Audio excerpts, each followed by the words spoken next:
Happy Tuesday, folks. Welcome back to AskGSM here today for Tuesday, September 9, 2025, episode 615 here today, the show. What's going on? Hope you guys are doing well.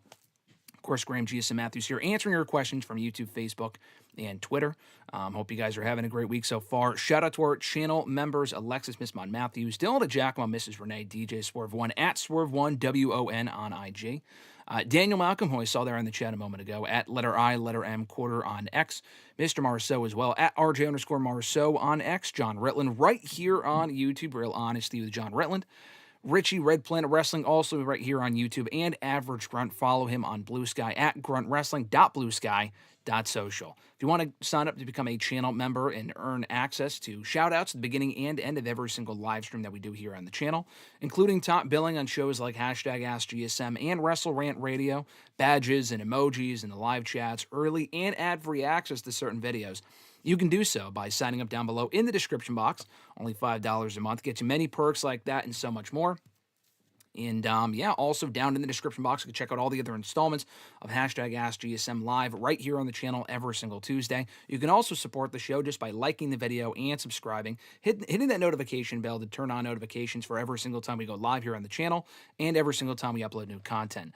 If you want to send in a question to the show, you can do so by tweeting me on the Twitter machine at WrestleRant with the #AskGSM. Find me on Facebook as well, facebook.com/graham.gsm.matthews. Drop a comment on the post I usually put up on Tuesday nights, or rather Monday nights. I'm still used to saying Tuesday nights from how long we were live on, or how long we used to do the show on Wednesdays. But find the post there on Monday nights. Drop a question, or a post rather, comment on the post. I'll include it in next week's edition, including the comment section on this very video as well. After we're done being live, of course, I'll include your question in next week's edition for that as well.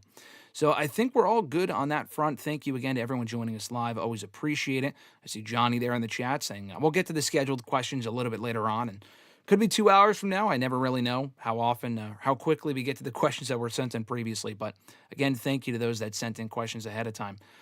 Johnny, what's going on, brother? He said bonjour. He said maybe, as far as the headline question goes, to Ethan Page making his WWE main roster debut alongside Ethan Page. So we will discuss that a little bit later on. Got a question about that. Thought that was interesting. Johnny also asked, did AJ Lee have the greatest return in women's wrestling?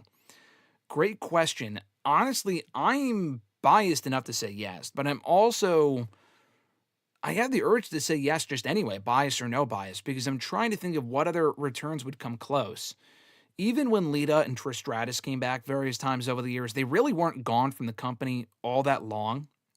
So like in Trish's case, she left the company, she retired. She didn't really leave the company, but I guess she retired in 2006. She was back on TV, by 2008? She might have been back in 07, but I remember her being back for a mixed tag team match on Raw, like a pretty uneventful, forgettable mixed tag team match on Raw by late 2008. Not even appearing, but wrestling. And then she wanted to appear and wrestle again, I think in 2009, 2011. So, I mean, she was around a fair amount after she retired, even before coming back for a full-on run in 2023. Now, Lita was gone for a while when she left the company pretty unceremoniously in 2006. Let me just make sure my mic is working here, too. It is. All right. Sometimes I get paranoid because there have been episodes in the past where I've been muted for like fucking 10 minutes. But anyway, Lita had retired in 2006. She was only gone from the company for about maybe 6 years, which is a long time. But at the same time, her return was memorable, but it wasn't really like about her. So like, unless I'm mistaken, she left in 06. Her next appearance back on TV, I think, was Raw 1000, when she answered the open challenge from Heath Slater, beat him in an intergender match, which was pretty brief. Beat him with her signature Lita Assault, and that was it. I think she was back on TV a few times after that, in like the years that followed, by like 2015, 2016. Not really wrestling. I know she wrestled again in 2018 for Evolution, but like none of those returns, as cool as they were, didn't really feel epic, or like they're not returns I've gone back and watched. Mickie James came back a couple of times. Her coming back in the Women's Rumble was cool, under her TNA music. And then when she returned for the full-on run starting in 2016, that was cool. That was a great return when she unmasked herself as La Luchadora and she was helping Alexa Bliss and whatever. That was cool. She also had already come back, though, for TakeOver in Canada like a month or so before that in NXT. So it was kind of expected that she was coming back. And I mean, the AJ Lee one was expected as of a couple days earlier, but it wasn't expected like a week or two earlier before the whole development happened at Clash in Paris. So yeah, I am going to go with probably AJ Lee as the best women's wrestling return in WWE history. I'm not even really sure what other names come close. Naomi's returns in the Royal Rumble were always great, including her return to the company in 2022. When Sasha comes back, Mercedes comes back at some point. I'm sure that's going to be a big deal. But until that happens, it's kind of hard to rate that with AJ. And even with AJ was gone for a decade. And she had the same impact on that company and that women's division that Sasha did, just in a different way. Probably comparable, if not maybe the exact same impact. Mercedes was much better in the ring and had many more memorable matches than AJ Lee did. But they both had their various impacts on the WWE women's division and just women's wrestling in general. When Sasha inevitably comes back, probably in a number of years from now, no time soon, but even by the time she comes back, it still probably will not have been 10 years. She's only been gone now for 3. So unless you can name me someone else, I am going to go with AJ Lee as having had the greatest return in women's wrestling. I'm sure there's other names that I haven't really thought of, but that's the only one that comes to mind as far as being the best. Johnny said, Toni Storm, Jamie Hayter, Tekla would have been a fine triple threat. Yeah, so they're going with a 4-way for All Out for the AEW Women's World Championship. I think it's Toni, Hayter, Tekla, and Statlander, who I think picked up the win in the tag team match, the all-star tag team match on fucking Collision last week. They're putting her in there for a 4-way. I'm not really sure why it's a 4-way. I'm not really sure why Toni Storm would want a 4-way match. I mean, maybe just for the challenge because she's been champion on and off for so long now. She wants a real challenge for her championship, but I would have just saved Toni and Hayter one-on-one until later down the road. I guess they just don't want to be Tekla one-on-one yet. Tekla is feuding with Hayter. That's why she's in there. The Statlander aspect of it is really random. And I love Chris Statlander. I think she's great, but she only won just that one match. And she's won other matches recently in AEW television. But, like, why Statlander and not Nightingale? You know, why not Willow? It's very weird to me because we probably know Statlander is not winning. And again, Statlander and Toni one-on-one, a match I'm sure we've seen before. I can almost guarantee it.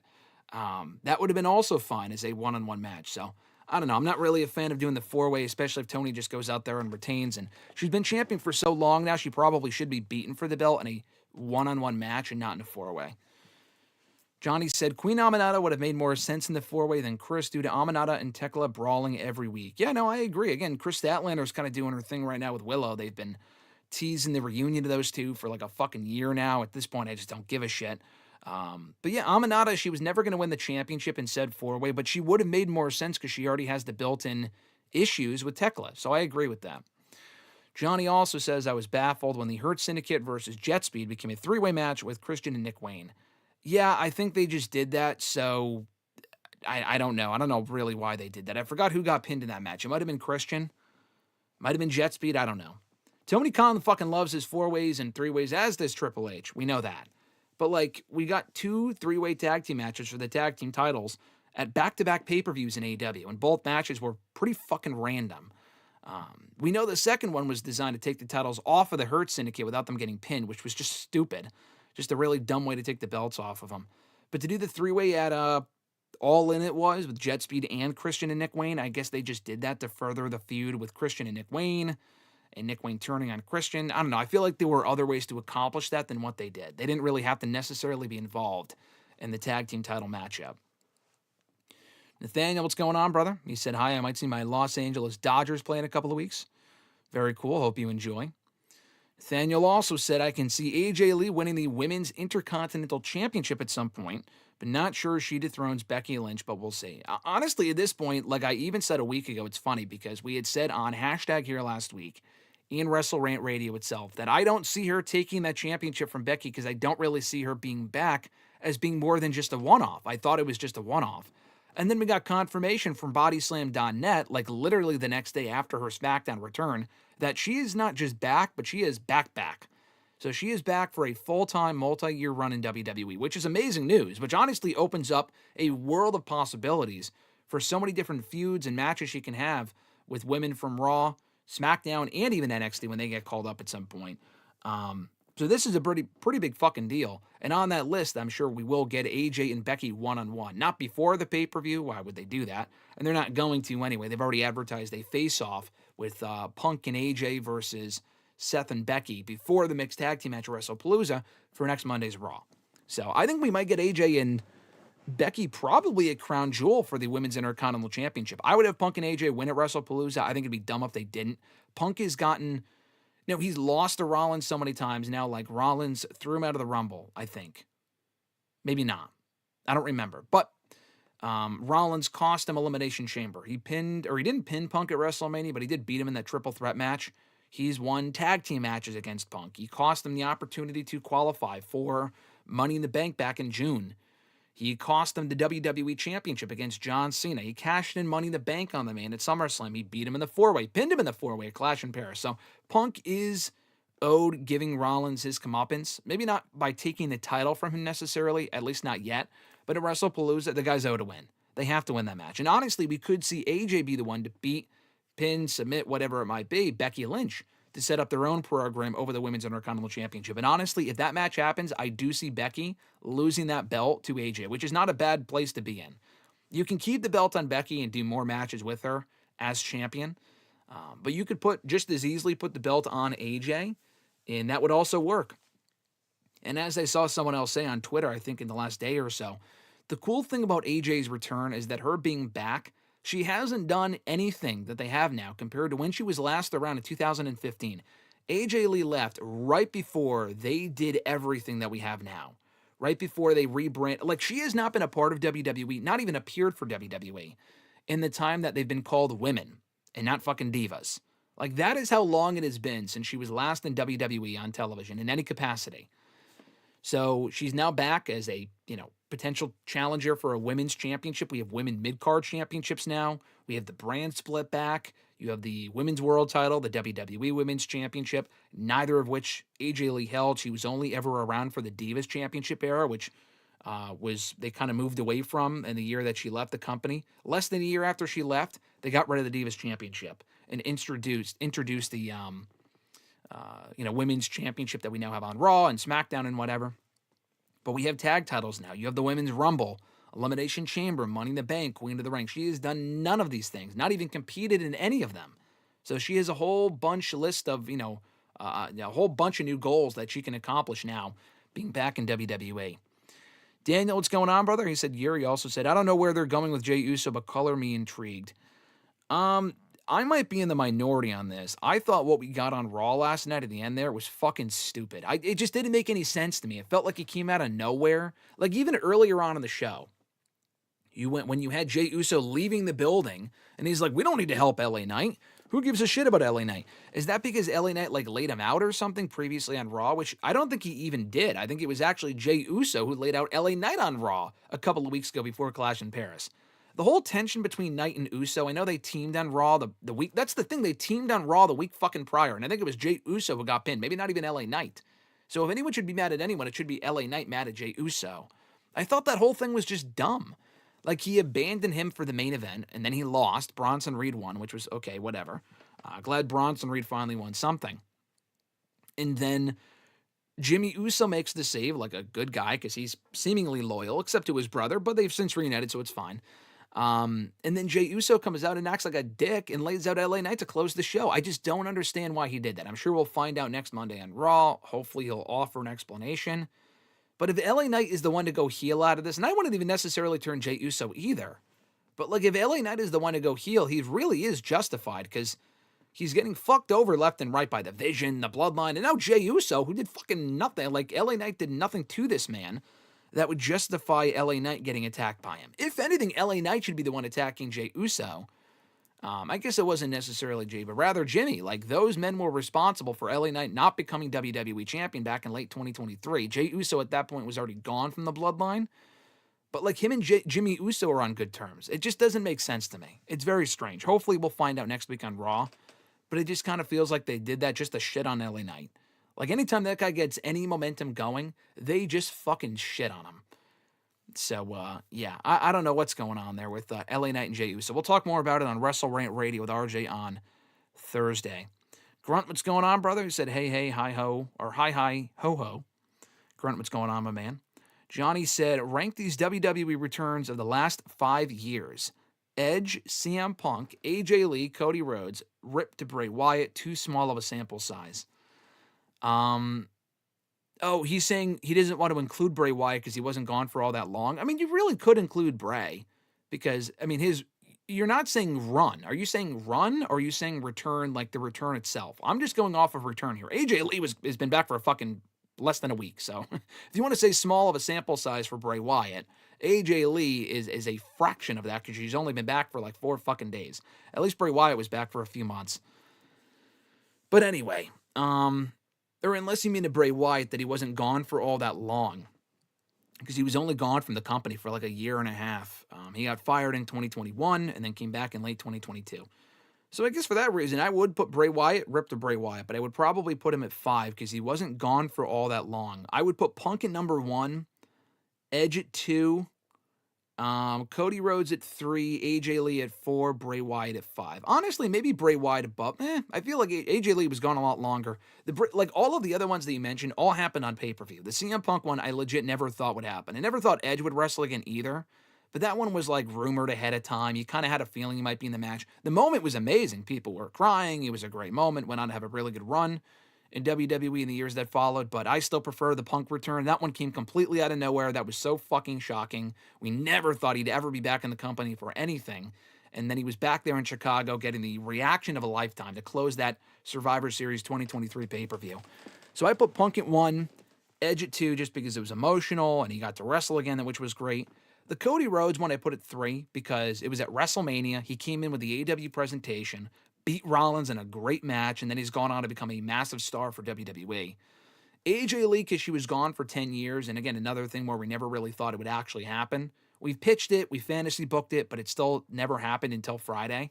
That was also just amazing. The Bray Wyatt one was grander because it happened at the end of a pay-per-view, and we did probably figure he would be back at some point, especially when Triple H took charge. And the way they did the whole Bray Wyatt return, not just the return itself, but like the lead up to it with the whole White Rabbit campaign was just amazingly well done. The intrigue and the buzz, the excitement paid off in a big way with that return at Extreme Rules. That was really fucking cool. And I got to be there for that one. I was there for the Cody Rhodes one as well, and I was not there for the other ones, but I got to be there for those two, which was awesome. So, again, I go Punk, Edge, Cody, AJ Lee, and then Bray Wyatt. Edge went on to say, or Johnny went on to say, rather, about Edge. That would be awesome if Edge was here. He's not. He said, Edge return to the Royal Rumble and CM Punk appearing in AEW are tied for my favorite wrestling returns of the 2000s. Well, that's the other thing. If you want to compare the Punk return, if you're talking, you said WWE returns. But I think the Punk return in AEW was even better than the WWE one. The WWE one we never actually thought would happen. The AEW one, though, I put above the WWE one because that AEW one was just so perfect. I mean, again, we knew he was going to be there based off of a couple of weeks of teases and whatnot from AEW and Tony Khan. But the way they did that whole thing and the reaction he got, just everything about it was just incredible. And that building was on fire for him. He wasn't just gone from WWE. Like AJ Lee, he was gone from wrestling just period. For a lot less than AJ Lee, too. He was only gone for a little over 7 years. AJ was gone for a decade. But Punk's just a bigger star than AJ Lee. AJ Lee's a massive, has had a massive influence on that women's division. And she was a real, trailblazer for her time. But CM Punk is just a much bigger star in the way that he left and the whole ugliness around it. We never thought he'd be back in wrestling, period. In the promo we got to cut and how emotional he was, being in Chicago, everything about that was amazing. So I would put the Punk AJ Lee, or the Punk AEW, not AJ Lee, AEW debut rather, over all of those. Millennial Noob, what's going on, brother? He said, good morning, Graham. How you doing today? I'm doing well, Noob. Thanks for asking. Johnny said, do you think AEW will do, or they have done, too many one-and-done feuds? You got to give me some more examples. I don't know. How many one-and-done feuds have they done that would constitute... I mean, I honestly would prefer some more one-and-done feuds because I feel like they do a lot of feuds that drag on for 6 or 8, 9, 10 months. Same thing with WWE. I would prefer a lot of one-and-done feuds. Like John Cena, Logan Paul, perfect one-and-done feud. Nikki Bella and Becky Lynch, the match wasn't amazing. I thought the match was decent, but that's just me. I enjoyed the feud. The feud was only a few weeks long. I enjoyed it while it lasted. Perfect little one-and-done feud. Logan Paul, John Cena, same thing. I enjoyed the promos. The feud was the correct way to go with Cena coming off of the babyface turn at SummerSlam, or right before SummerSlam. And their match at Clash in Paris was great. AEW, I'm sure, also does a lot of one-and-done feuds that make sense. Like, I honestly wish we had gotten more from CM Punk and Eddie Kingston, but for as long as that lasted, that was awesome. And but yeah, there's also a lot of feuds like the whole the whole Chris Statlander and Willow Nightingale storyline that's been dragging on what feels like fucking forever, and that really should have been a one and done thing. And then we move on. Johnny said, "I hear Matt Riddle is going to wrestle for NHCW New Haven Championship Wrestling in a pizza death match. I wouldn't go to the promotion to see him wrestle, but I would see the pizza death match because the Pizza New Haven is amazing, as we established last week here on the show." Grunt said, Punk had been teasing it ever since he went back to WWE. I always thought it was a matter of when and not if.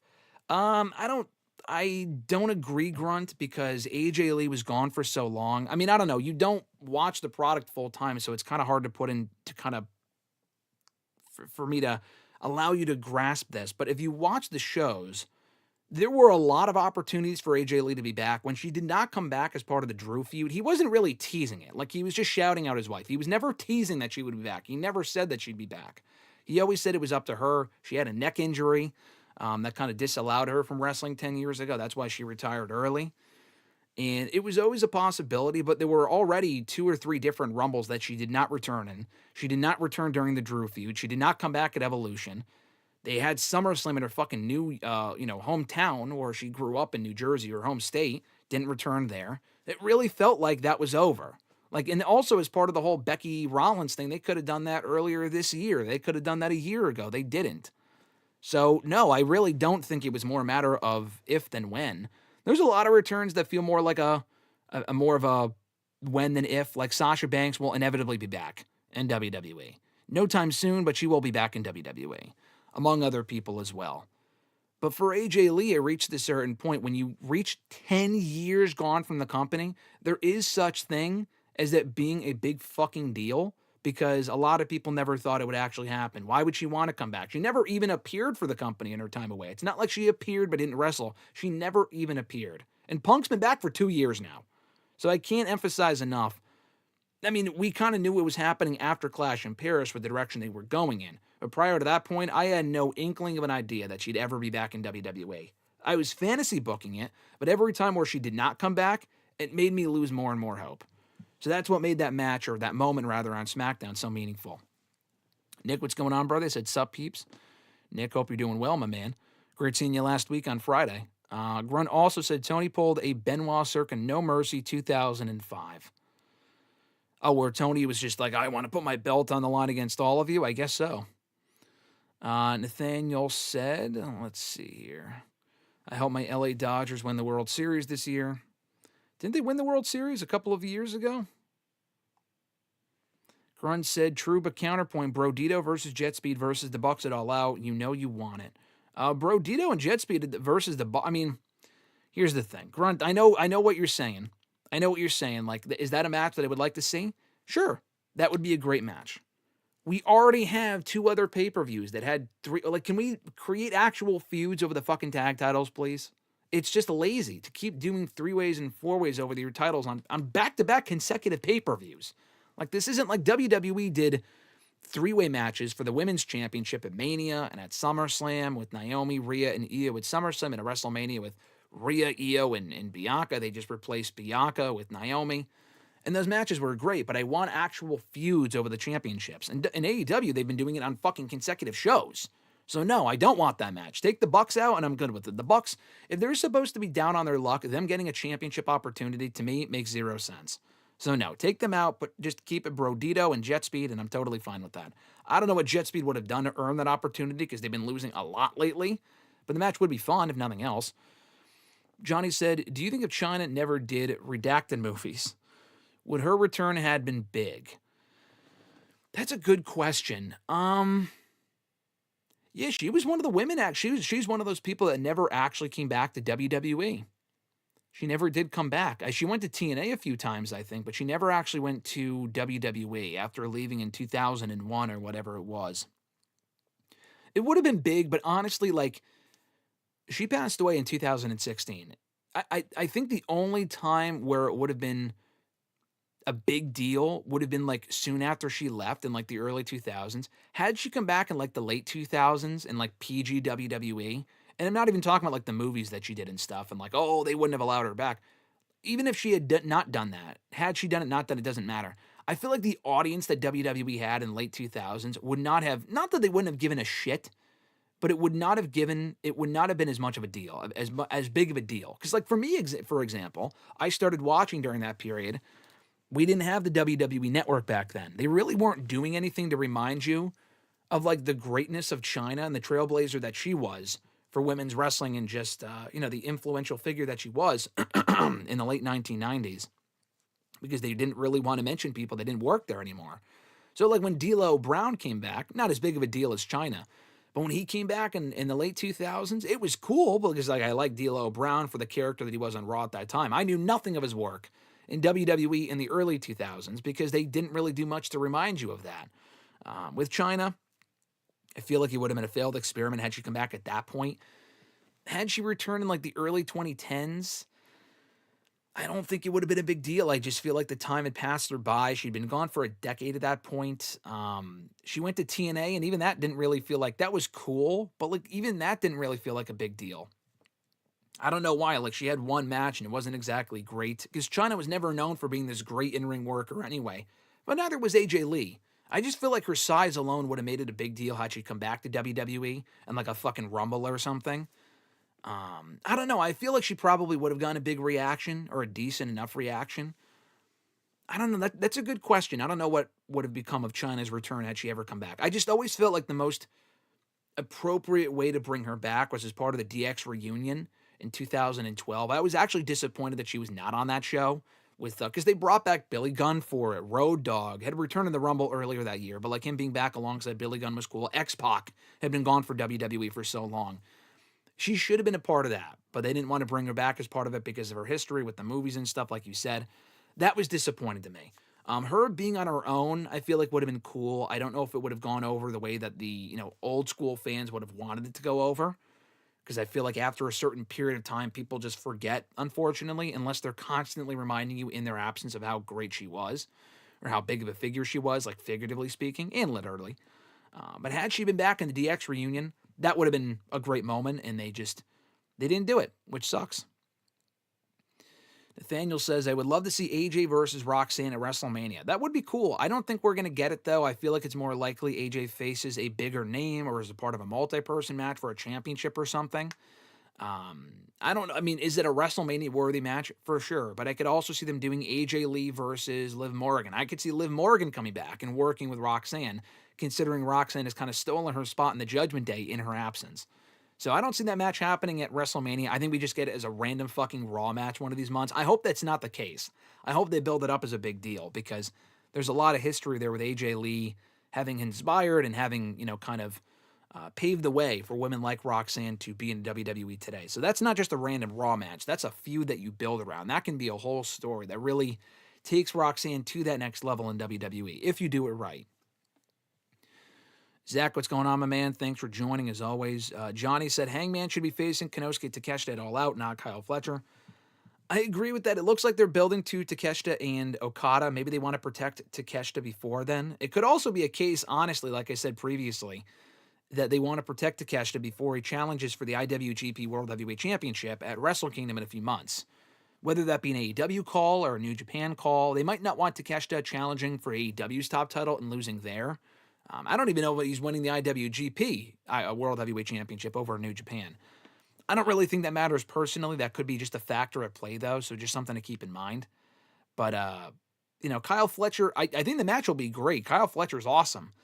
The issue with that match, though, is that he's already the TNT champion. I just don't like the idea of the mid-card champion going in there when he doesn't have to and eating a loss when he doesn't have to. To me, like, the in-ring-wise, that's a big match. But currently, it feels like a Dynamite main event. That does not feel like a pay-per-view main event. Kyle Fletcher's been in the mid-card level for so long. Now, the guy fucking lost at All Out or All In or whatever it was in a four-way that was won by Dustin Rhodes. He only just barely beat Dustin Rhodes to win that TNT title.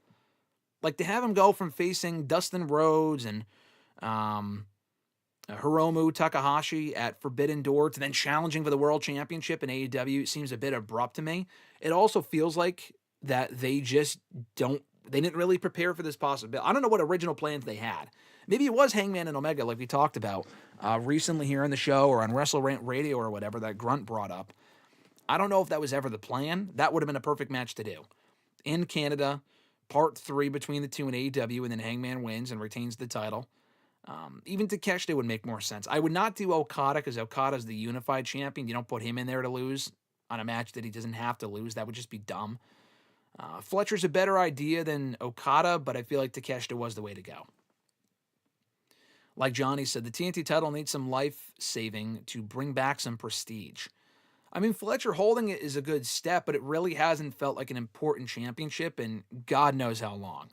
Like, I didn't really think Jack Perry, Adam Cole, Daniel Garcia necessarily had bad runs with the championship, but it just never really felt like a priority to them. It felt like that championship was a bigger championship, like it was treated like a bigger title on Collision, which is cool, but on Dynamite it was a total afterthought. It really has not felt important since Edge and Christian were feuding over it back in early 2024, late 2023.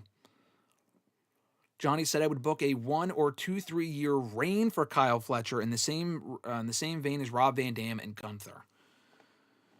So you're talking about Rob Van Dam as the mid-card champion in ECW. I would not do that. Kyle Fletcher is not Gunther, and I also feel like Kyle Fletcher should be world champion within the next year or two. I mean, I don't really see what him holding the TNT title really accomplishes for him, honestly, long-term. I'm glad that he's holding it, but I feel like that would do more to help the TNT title, which is nice.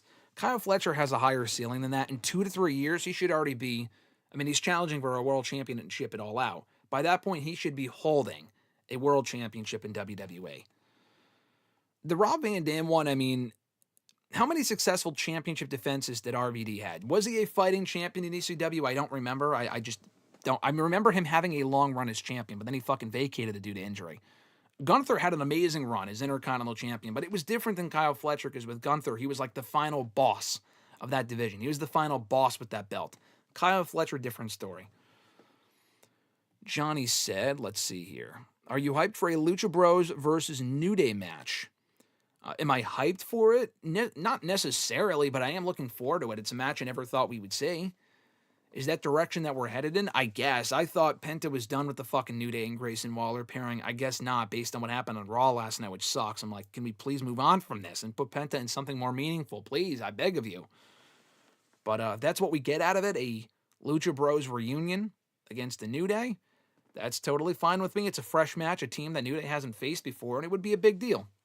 So I wouldn't mind seeing it.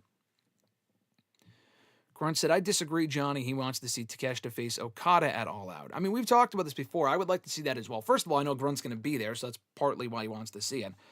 Second of all, I know that's the direction they're going in. It feels more like that's a long-term thing and not an imminent thing. I don't give a fuck. You can give it to me tomorrow, but I don't think we're getting it at All Out. At this point, it would just feel random because they have teased tension, but it hasn't reached the point where you do the match next weekend. If you start the build-up like now, I feel like you can do it at WrestleDream or at Full Gear. That's where I would prefer to see the match as opposed to building it for like 6 months. They were already teasing having them face each other a year ago. But whatever. Let me backtrack a little bit here. Placated said, when they say AJ is back full-time, do you think it's full-time or CM Punk full-time? CM Punk full-time, which honestly is pretty close to full-time. I mean, CM Punk full-time, he's appeared on almost every single Raw dating back to like Mania before WrestleMania.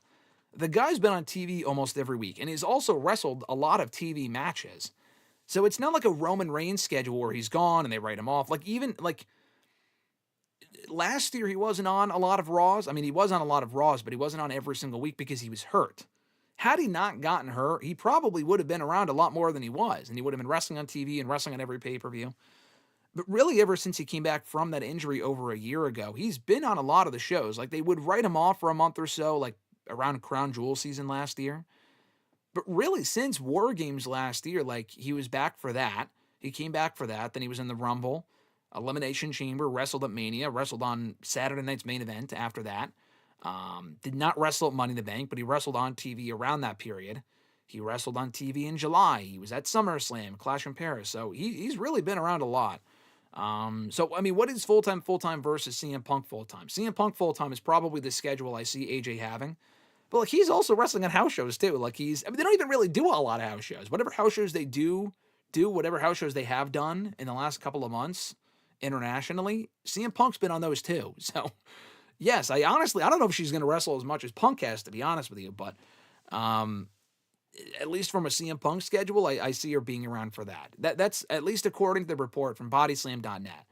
So I guess we'll find out in due time if she disappears after WrestlePalooza and she's only back for a couple of matches a year. That would also be better than nothing. But I get the idea that her and Punk, first of all, want to travel together, and two, that she's back to wrestle on Raw. Like the Nikki Bella return. Nikki Bella is like back for how long? I don't know, but Nikki Bella's been wrestling on TV. She's wrestled at various pay-per-views this year. I kind of see her following that same formula, which is great. Johnny wants the New York Yankees to win the World Series this year. When was the last time the Yankees won the World Series? Over a fucking decade ago? It's been a long time, I feel like. Nathaniel said, who do you think should beat Bro Dito? I would have said FTR, but they did not win the titles at Forbidden Door like I thought they would. I still say FTR. I don't really know what other team. I mean, it could be Cope and Christian, but Bro Dito versus Cope and Christian could be a fun match, but it just kind of is odd with the whole babyface versus babyface dynamic to me, and Bro Dito just being a makeshift team. That just seems very strange. I feel like Cope and Christian should win the tag titles and beat a heel team to win those tag titles. To me, that would just make more sense. But yeah, if not FTR, probably Cope and Christian, because I'm not really sure what other teams would take those titles from them. Unless it's the Hurt Syndicate getting the belts back, but if that was the case, then why even take the championships off them to begin with, you know? Jet Speed, maybe. What other teams do they have? Fuck no to the Young Bucks, no thanks. I have no interest in seeing another Young Bucks tag team title reign anytime soon, so no thanks to that. Probably Cope and Christian, or in my opinion, Bro Dito, or FTR, beating Bro Dito for the tag titles. Chani said, we are going to see more all-star matches and $100,000 matches in AEW this year. We've already seen 1 million, so, you know, what's another 5 to 10, 20 more, right? Fernando, what's going on, my man? Oh, he also asked, I skipped through these. I apologize. I skipped through a few questions here. I apologize. Fernando said, Buenos dias. Buenos dias, Fernando. Johnny said, with the Bryan Danielson news, who is the best wrestler turned announcer? It's a great question. I don't know. I'm trying to think. This isn't the answer, but I always liked CM Punk's commentary whenever he was on commentary in WWE like 15 years ago. Whenever he was hurt and they put him on commentary, he was awesome. You could make a case for Jerry Lawler. He's not my favorite commentator personally, but Jerry Lawler is way more known, I would say, by a vast majority of current wrestling fans for his announcing duties from the mid-90s all the way through, like, the fucking 2020s. Like, he was still on Raw commentary on and off through, like, 2020. Maybe even 2021. Thank God they took him off, like, eventually. But he also had health. Honestly, if it wasn't for his health issues, maybe Vince would still have him on there. Because I know he had the stroke a few years ago. But it might be Jerry Lawler because he adapted well to the role. It just became clear over time to me that Jerry Lawler just did not give a shit. Like, by the mid-2000s, late 2000s, like, after they went PG, he really, really just started phoning it in. To the point where it was very clear he did not watch the product, he didn't give a shit, added nothing on commentary. The answer might be Jerry Lawler, just because he's way more known for that than he ever was his Memphis, accomplishments and his time in wrestling before becoming a commentator. Taz is another one. Taz is also an awesome commentator. I would say probably Taz, Jerry Lawler. Always enjoyed CM Punk, but he's not like a full-time commentator. Bryan Danielson is an awesome commentator. Like, his work in the Cruiserweight Classic was fantastic. So I'm really excited that he's back full-time on Behind the Booth for AEW. So he's still contributing in a positive way without wrestling, which I would have no complaints over. But if he doesn't want to wrestle but still be on the road, I think doing announcing is pretty great way to utilize him, I think. And then that can also lead into his next match. Whenever he comes back for a match down the road, which I'm sure will happen at some point, you can lead into it with, someone pushing him behind the booth, and that leads into his next match on TV at some point down the road after the whole neck surgery stuff. I think that's what he needed, right? Didn't he need neck surgery? After that heals and whatever, I feel like that's a legitimate possibility. But yeah, I would say Danielson, Lawler, Taz. Mick Foley was good, not great. He was a decent commentator. I actually always enjoyed, before people got annoyed with him, I actually enjoyed Alex Riley's commentary back in the day. He wasn't on commentary for that long, but probably for a year or two, maybe from like late 2013 through early 2015. They just took him out of the ring and put him behind the booth. I thought he actually did really well on commentary. And then people got annoyed with him and he returned to the ring, which I also thought was cool at the time. Yeah, those are the names that come to mind. Let me know if there's some other ones that I am missing, though. I'm sure there's plenty that I'm missing. Let's see. Fernando also asked top 5 AJ Lee matches. So again, she's more so known for her storylines and her promos than her matches. But she did have a fair amount of pretty good matches too, honestly. Like the last year of her run in WWE, I thought she had, by Diva standards at that time, were actually some pretty good matches with Paige. I think the Battleground match might be their best one. SummerSlam and Hell in the Cell were good, but not great. I thought they were fun matches, but they were kind of on the shorter side. The Battleground match was also short, but that was probably the best match they ever had together in 2014. They also had a triple threat with Nikki Bella. Paige, AJ, Nikki Bella at the Night of Champions pay-per-view. That was actually a pretty good match as well, and that was where AJ won her third and final Divas Championship. So that was a really good match. She had a really good match on Main Event in late 2013 with Natalia. I remember that one. They wanted to have a rematch at TLC. That one wasn't as good, but that was also a decent match as well. Like better than a lot of the matches AJ or a lot of the Divas were having at that time. Who else? Her match with Caitlyn is easily her best match of her entire WWE career. The match where she won the Divas Championship at the first time. Easily her best match at Payback 2013. That was an excellent match. I thought they always had great chemistry together. They had another match in Money in the Bank that was pretty good, another couple matches on TV, including Caitlyn's last match in early 2014 on Main Event. She had a really good match when she had debuted on NXT, but not the NXT as we know it today. She debuted as part of the Seasons version of NXT when it was still a competition show, that crappy competition show. She had a really good match, either on the last episode of that season 3 of NXT or towards the end with Naomi, that I remember thinking at the time, wow, that was actually a lot better than almost anything else we have seen on the main roster during that period. They had really good chemistry even then. So yeah, AJ Lee and Naomi had great chemistry back then. So yeah, that match, I would say that match, the Paige match, the triple threat from Night of Champions 2014, the Caitlyn match for sure. 2011 and 2012, I feel like she didn't wrestle a whole ton. She was largely doing the character stuff and the promos and working with Punk and Bryan and Kane and all that other sort of stuff. But, you know, there's a decent amount of matches to choose from, I would say. Let's see. Now going back to where I had had left off. Fernando said, of course, China would have been much bigger than an AJ Lee return. I don't know. Honestly, I'm not really, like, it depends when China would have been back. Are we talking like 2005? If we're talking 2011, like, you also have to remember when these people came back. Like the era in which they returned. AJ Lee came back at a point where people, even being gone for 10 years, know who AJ Lee is.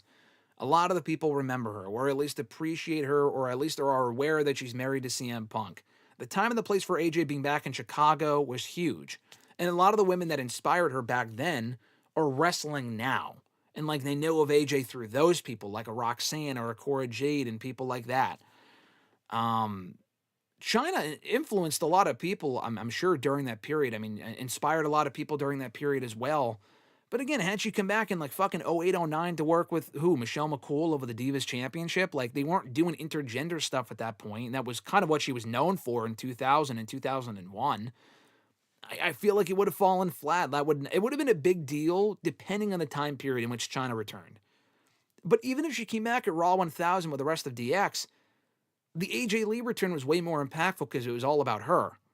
Had China returned as part of DX, it would have been a nice flashback and like a nice stroll down memory lane, but she would have been overshadowed by the other members of DX. Would have been better than nothing, but it would not have been all about her. And I feel like they weren't going to bring her back in 2012 to work with fucking Layla or the Bella Twins or something. It just would not have been as big of a deal. Grunt says, everyone always talks about how certain AEW wrestlers going back to WWE is inevitable. But is there any wrestlers you could say the same thing about in the other direction? They don't have to be going back to AEW, just making the jump.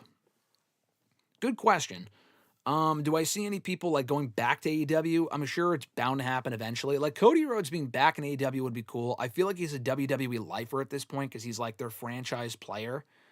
So like the only way he appears for AEW down the road is as like a cameo or a one-off after he's retired type of thing. When he's no longer under contract to WWE. Honestly, I could see, like, people make this joke, but it's true. I could see Andrade at some point leaving WWE and going back to AEW. That honestly would not shock me because his WWE return run has been fine, and I doubt he has any more success in AEW than he has in WWE. He's kind of been in the same spot for a decade now. But I feel like a big reason as to why he wanted to come back to WWE, in addition to just not having the greatest run in AEW, was that he wanted to work with his wife. But then as soon as he returns, they got divorced. So, I mean, there goes that.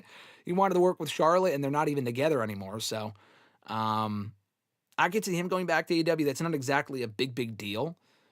But, like, who else? Blair Davenport technically would make sense. Be Priestley. Because she actually did wrestle for AEW. I think it was under contract there in 2019, 2020 before she got cut during COVID. And then WWE picked her up as part of NXT UK, and she was in NXT, and then later SmackDown. She would make sense. I could see her being back in AEW at some point, if only for a one-off, maybe not for a full-on run. But you have her. Aleister Black, I don't see happening. I'm trying to think of the other people that have joined WWE, like a Shawn Spears, who gives a shit. Lexis King, maybe? I could see Lexis King maybe going back to AEW down the road if WWE were to cut him. I don't know if AEW would have any plans for him on his own. They only ever had him teaming with Griff Garrison as part of the Varsity Blondes. But maybe Lexis King, that's not exactly a big deal. And then as far as the other part of your question, like people that aren't necessarily not, like they're not going back, but they could make the jump. Like I don't think CM Punk will ever go back. He probably has no interest in that at all, nor do we need to see it.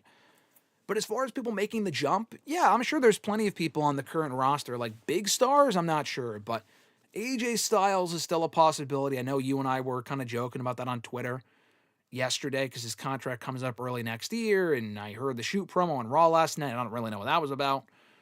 I don't think AJ at this point is going to AEW. I feel like if he really wanted to go there, he would have gone there by now. But, you know, you could have said the same thing about Daniel Bryan or Edge, who both had the opportunity to go to AEW when their contracts were up in 2018 and 2020, respectively. Like, when Edge returned to wrestling, he could have gone to AEW, but he instead opted to go to WWE first instead, which was the right call. But I thought that eliminated any chance of him ever leaving WWE, and I was wrong. Daniel Bryan, when he was retired there for a little while there in WWE, a big reason as to why they probably cleared him in 2018 was so he did not partake in the whole all-in thing in 2018, and how history would have been different as far as him being there from the get-go and not coming in 2021.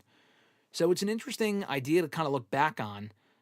And again, that was the other thing where I thought, you know, he didn't go to AEW in 2018 or didn't leave WWE when he could have. He's probably never leaving, and then he did in 2021. So AJ Styles is probably the most likely.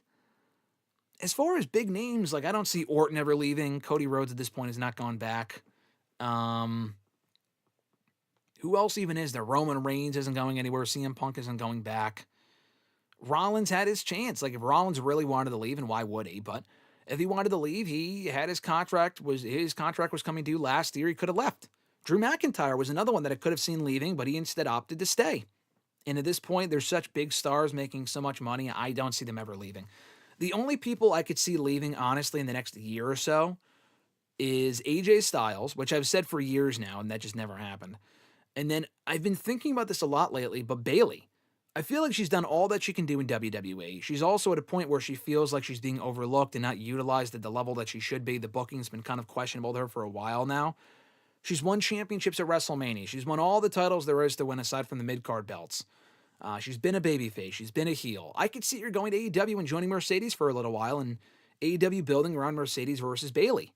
It's been so long since we last had them against each other. I mean, they had their feud during fucking COVID in 2020, which there were no fans, and it was a great match, but without fans, it was kind of disappointing. But, like, it's been 10 years since their initial, like, historic match.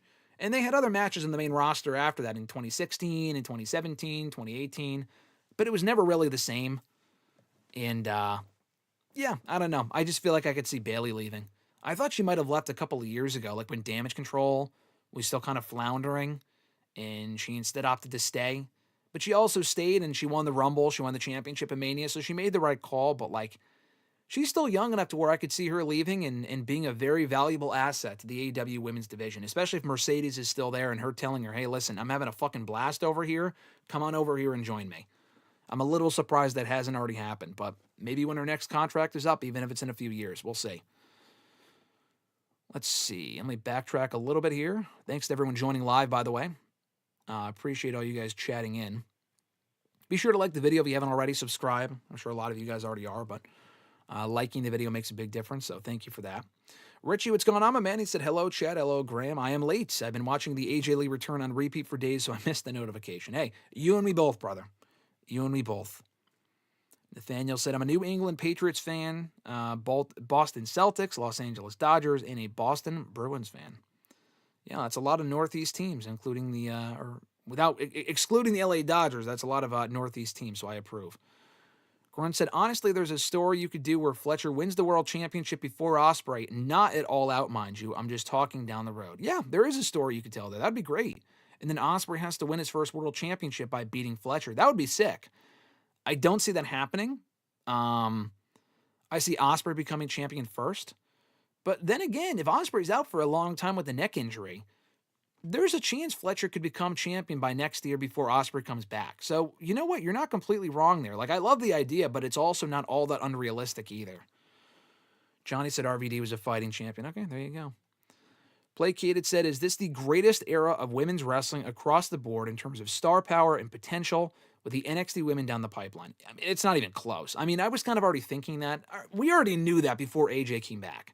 But if you look at the women's division on Raw alone, bro, like on Raw alone, not even counting SmackDown and NXT, it is ridiculous. Like, I'm not talking in terms of the booking, because the booking is questionable a lot of the times. But in terms of the pure star potential, star talent, star power that we already have, in-ring wise as well, it is a very, very, very deep division. Like, if you include AEW as well, like, women's wrestling has never been as great ever than it is right now. Like, I feel like there was a period where they kind of focused a bit more on it when Ronda Rousey was around 5, 6, 7 years ago. But in terms of the star talent, like, it's never been better than it is right now. And that's not even including the women they let go. Like, they already had, like, a lot of great women who I thought were very talented. Indy Hartwell, Tegan Knox, Dakota Kai, Emma, all of those women are very good, and they let go of all of them. But they still have so much talent left over in NXT on the main roster. Also coming up in Evolve, they have Kylie Ray in that the Steels girl. I forgot her name. I don't remember her name. She's in the she was in MLW. She's in the Varsity Blondes group. She has potential too. Like, they have so much talent between all of these shows. It's insane. But like Raw alone, man, Naomi's pregnant, but if you want to include Naomi works. I mean, you have a little bit of everything. You have women from the Divas era. You have women from the current era, the Four Horsewomen era, the future. On Raw alone, you have Naomi, AJ Lee, Nikki Bella, Stephanie Vaquer, who's like the future, Becky Lynch, who's awesome, Asuka, Kairi Sane, Io Sky, who's one of the best in the world, Rhea Ripley. I mean, it is ridiculous how stacked that division is right now. That's 9 women. I got to think of a 10th one. Who else is on Raw right now? Who else is on Raw that I'm not thinking of? Oh, fuck. Let me look at my... I got to look this up. Give me a second here. I'm thinking Ivy Nile, but Ivy Nile isn't exactly like a top star by any means. Natalia, who's a good worker. Roxanne. I forgot about Roxanne. You have Roxanne, Zoe Stark. Sorry, I don't give a shit about Zoe Stark anyway. But Raquel's very good. Roxanne's a star on the rise. She kind of... Oh, Bailey! How could I forget Bailey? Bailey and Lyra! Like, that again, bro, is the Raw women's division alone.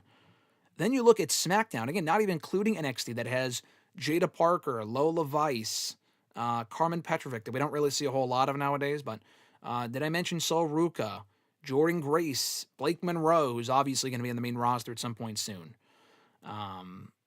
Who else is in NXT? A lot of great women. Kalani Jordan, who is very, very good. I think Izzy Dame is decent. I think Tatum Paxley has a lot of potential, too, if they utilize her well. I think she's great. Lash Legend, they see a lot in. Fallon Henley, I like. JC Jane is there. You know, she's certainly someone. I like Tyra May Steele. Ren Sinclair is good. Zarya's great. A lot of good women in NXT. But on SmackDown, Let me look at the SmackDown division. Not nearly as deep as Raw, and the booking is abysmal right now, but Nia Jax has improved a lot since coming back to the company 2 years ago. You have Nia Jax. Tiffany Stratton is the future. She's been a great champion this year. Zelina Vega's improved a lot. Michin, I think, is a good hand to have in the mid-card division. Julia is awesome. Please do more with her. Chelsea Green is very entertaining. Nikki Cross doesn't really do much. Kiana James, I don't give a fuck about. Jade Cargill's a star. Piper Niven, I think, is good. She's a good hand to have in the ring as well. Alba Fire, great hand to have in the ring. She doesn't really do much, but great wrestler to have on your roster. Alexa Bliss is a star. Charlotte Flair is a star. Candice, good hand to have. Bianca's a star. You see what I mean? Like, the women's division in WWE has never been this stacked in terms of, I mean, really a lot of factors to consider, but in terms of a lot of different things, it's just incredible. Let me see. Richie said, speaking of Gunther, boy howdy, has he been gone for a while. Good for him, though. He needs the time off. He was quite the workhorse for a long time there. Yeah, he was. I think he also broke his nose. I don't know if it was just a case of like, oh, they don't have anything for him. I think it was just like he's hurt. If anything, I thought he would be gone after Mania when he lost the World Heavyweight Championship. But he came right back to TV the next night, or that Monday on Raw, and attacked Pat McAfee, which was actually a really fun match, by the way, Backlash. I really liked that match. Yeah, there's also not really anything that makes sense for him to be doing right now anyway. So, like, when he comes back, who does he work with? Like, is it Punk? Because Punk beat him for the championship? I feel like that would make sense. We never really got much of a feud between the two because it was so short between when they announced the match and SummerSlam itself. The feud and the build was kind of rushed.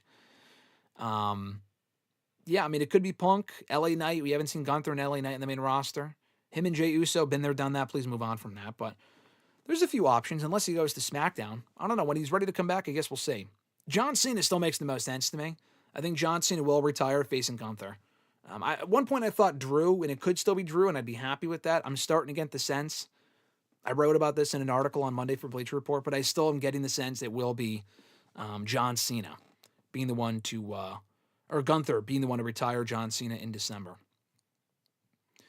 Johnny said, what are your thoughts and feelings on the Chris storyline with the Death Riders? I don't give a shit. Keep her far away from that group, please. I don't know why they feel the need to add more members to the Death Riders or even tease the possibility. Just have her reunite with Willow, and I think they're dragging their feet on that because they want to introduce women's tag team titles. Tony Khan has confirmed this, but they had a lot of injury issues, so they can't, like, book them as a team right now. I don't know. I mean, they're doing so many fucking tag team matches anyway. Anyway, I don't really see what the difference is. But anyway, I would just reunite the two, Chris Statlander and Willow Nightingale, and keep her far, far, far away from the Death Riders, which is just garbage. Grunt said, was RVDA fighting champion? Well, according to Cage Match, he had 126 successful title defenses in 700 days. Is that accurate? I mean, that sounds ridiculous. Those sound like Goldberg numbers, but if that's true, that's insane. Richie says, Nikki Bella carried Asuka last night. What a workhorse. Strap the rocket on her already. Kidding, by the way. I thought they had a good match. Nikki Bella kind of redeemed herself from the... I thought it was a good match personally, but, you know, a lot of people perceived that Becky match at Clash in Paris as being not good, lackluster. There were a few botches. I get it. I think the Asuka match was better, and she had a better showing last night than she did in Paris, so... as someone who never really gave a shit about Nikki Bella at all, I've actually liked having her back. Like, she's a nice, notable name to have in that division. She has equity as a former Divas champion. She's still very popular. And she can still go. I mean, she's not like the greatest in that division at all, but she's decent enough. So, I don't know. I've been actually liking the Nikki Bella run more than I thought. Maybe it's because her sister isn't there and she's just fucking terrible. I'm sorry. Brie Bella is just so annoying and she's just not good. Keep her far, far, far away from this Nikki Bella return run, please. Daniel, what's going on, brother? He said, are they turning Kyrie into Miss Elizabeth? LOL. Asuka screaming at her and her reacting like a cartoon character is hilarious. Yeah, she really has to have more of a voice of her own and really stand up for herself. But yeah, they are kind of turning her into the Miss Elizabeth of modern day. Grunt said, please not the Hurt Syndicate. Yeah, the Hurt Syndicate getting the tag titles back would just be stupid. Johnny said, Kyle Fletcher's only 26. He can win the world title at 28 or 29. Yeah, he has his whole career ahead of him if he can stay healthy. He can absolutely be world champion. Probably even before then, to be honest. But yeah, 28 or 29 makes sense. Hopefully they don't lose track of his push and they can kind of keep him on this current path that he's on. And they don't just relegate him to the mid-card or whatever the fuck. He's too good for that. Johnny also said, will Darby, MJF, Swerve have to win the world title before Kyle? I think MJF is probably the next champion. If he still has that guaranteed title shot, he probably will be the next champion. Swerve should get the belt back at some point. I agree. Darby will be champion at some point. Will Ospreay will be a champion at some point. I agree with all of those, but like Grunt said, you could maybe put the belt on Kyle before Will wins it. That's a possibility. Oh, Fernando said Jesse Ventura, of course. As far as best wrestlers turned commentators, he's probably number one. He has to be. Thoughts and feelings on the Daniel Garcia storyline, Johnny asked. It's fine. I mean, him kind of getting frustrated and whatever. You know, it's fine. It's a good use of Garcia. It's better than him just doing the dancing thing, which kind of wore out its welcome a while ago. He was kind of boring as TNT champion. Didn't really do a whole ton as TNT champion. So, yeah, the whole idea that he's frustrated and there needs to be a change, I like. I don't know if he turns heel. I don't know if he joins the Death Riders. I fucking hope not. That would just be awful. So no thanks on that. But it's interesting. It has my attention. It's the most interesting he's been in a while, so I'll give him that. Fernando said the puppies gimmick got old after 2 weeks. For Jerry Lawler, I know. Grunt said, hard agreed, Danielson being a full-time announcer is fantastic news. Yeah, it's a great addition to Dynamite for sure. Johnny says, I can't wait to hear Nigel and Brian bicker. Are they on the team together? I feel like they're not going to be. I feel like it's going to be a three-man booth. I don't know if they take away Shivani, but Taz is awesome. I mean, Taz should be on the team. Taz, Brian, and who? Fucking Excalibur? I mean, I don't know if Shivani will be on there. I don't think Nigel's ever done Dynamite. I think he's only ever done Collision. So if Brian's on the Dynamite team and not Collision, then we will not hear Brian and Nigel bicker. But Nigel's another one, by the way, as far as one of the better wrestlers turned commentators. Nigel's a great commentator, so I would also put him on that honorary mentions list as far as best wrestlers turned commentators. Grunt said, yes, have Brian and Nigel call a Zack Sabre Jr. match filled with excellent calls and endless bickering. Richie said, Forbes reporting that Raw dethroned Wednesday Season 2 temporarily on Netflix. AJ Lee is a draw brother. Is that true? Wow. That's insane. Raw has been doing record low ratings on Netflix. Like, their ratings have gotten lower and lower. Their viewership has for Raw since they premiered on Netflix in January. So some rare positive news regarding the ratings. That's great. AJ Lee is definitely a draw. It is amazing to me that there are still people that are thinking that fans were / are overreacting over the AJ Lee news, not thinking it was a big deal. Thinking, oh, I mean, why is this such a big deal? Why are people freaking out and crying? It's like, you clearly either don't get it. You clearly don't get it. But you either were not watching 10 years ago, or never really understood what the hype was about. And I'm not even saying you have to be a fan of hers, but to say that she did not have an impact in that division, she was not one of the best parts of that show during that period between 2012 and 2015, you were just lying to yourself. And there's a lot of women that would also disagree with you that currently work for WWE that would not be in WWE had it not been for AJ Lee. Really broke the mold in a lot of ways. Maria said, what's going on? She said either Jesse the Body Ventura or Bobby the Brain Heenan. Yeah, Bobby, obviously Bobby the Brain Heenan too. Forgot that he used to be a wrestler, of course. He's not the first name that comes to mind. But yeah, either Heenan or Ventura for sure are probably the top two answers. Forgot about them. I forgot about them. I was thinking more so since like the 90s, but I forgot about the 80s, but for sure them. Johnny said AJ Lee will have the best wrestling matches of her career during the second run. I would say so. I mean, I don't know how much she still has it in the ring, but I think she'll be pushed to have her best matches with the women of today, like Nikki Bella is. I think AJ was always better in the ring than Nikki Bella anyway. But if AJ can go in there and work with the women of today and hold her own, she will absolutely have her best matches ever in 2025, 2026, 2027 than she ever did during her original run in WWE. Noob said the feud with Caitlyn was fun and entertaining. Yeah, I thought they always had great chemistry because her and Caitlyn were tied together for Caitlyn's entire time in NXT, or entire time in WWE, rather. They debuted on the same season, the same episode of NXT 5 years ago, like the other week, or the other day was the 5-year anniversary. They were tied together on that show. They were friendly together on that show. And then they were kind of called up together in 2020 or 2011 as a tag team on SmackDown. They were doing some stuff together on SmackDown. And then AJ went crazy. Didn't really turn on Caitlyn, but they had some, they were kind of feuding a little bit, and then they moved away from it, and then they went back to feuding in 2013 when Caitlyn was the Divas champion. That was cool to see. They had a lot of really good matches together. And then Caitlyn, like I said earlier, had her last ever WWE match against AJ in early 2014. It wasn't her final ever WWE match. She was around for the Mae Young Classic randomly enough in 2017 or 2018. And she actually looked pretty good in the ring at that point. And then she never came back either, whether it be for a Rumble or a run. That kind of surprised me. But yeah, the feud with Caitlyn, they always had great promos and matches. They were definitely wrestling soulmates in a lot of ways. Fernando said, Larry Zbyszko was another great wrestler turned commentator. He was. That's another good one for sure. Wasn't really thinking WCW, but you are right on that. Noob said, never forget the season version of NXT because Vince McMahon has to make it good for TV. Yeah, never forget like when they were seasons of NXT and it was a competition show. Yeah, it was fucking awful. I would love to go back and watch and review those shows for how bad they were. Some of those episodes were just awful television. But a lot of stars came out of those seasons for sure, though, including Lucky Cannon and Eli Cottonwood.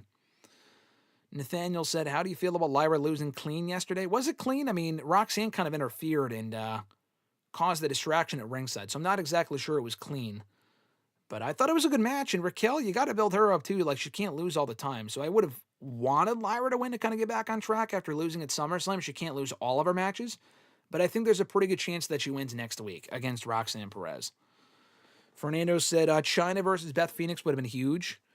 In the right era of WWE, yeah, like, honestly, but had Chyna come back in, like, 2010, I don't really think Vince would have made that feud as big of a deal as it should have been because she came in at the wrong time. Like, even Karma, Awesome Kong, came in 2011 when they did not give a fuck about women's wrestling, and she obviously had the pregnancy issues and all that other stuff, but had that stuff not been a factor, I don't know how overall successful she would have been beyond that initial hype around her debut.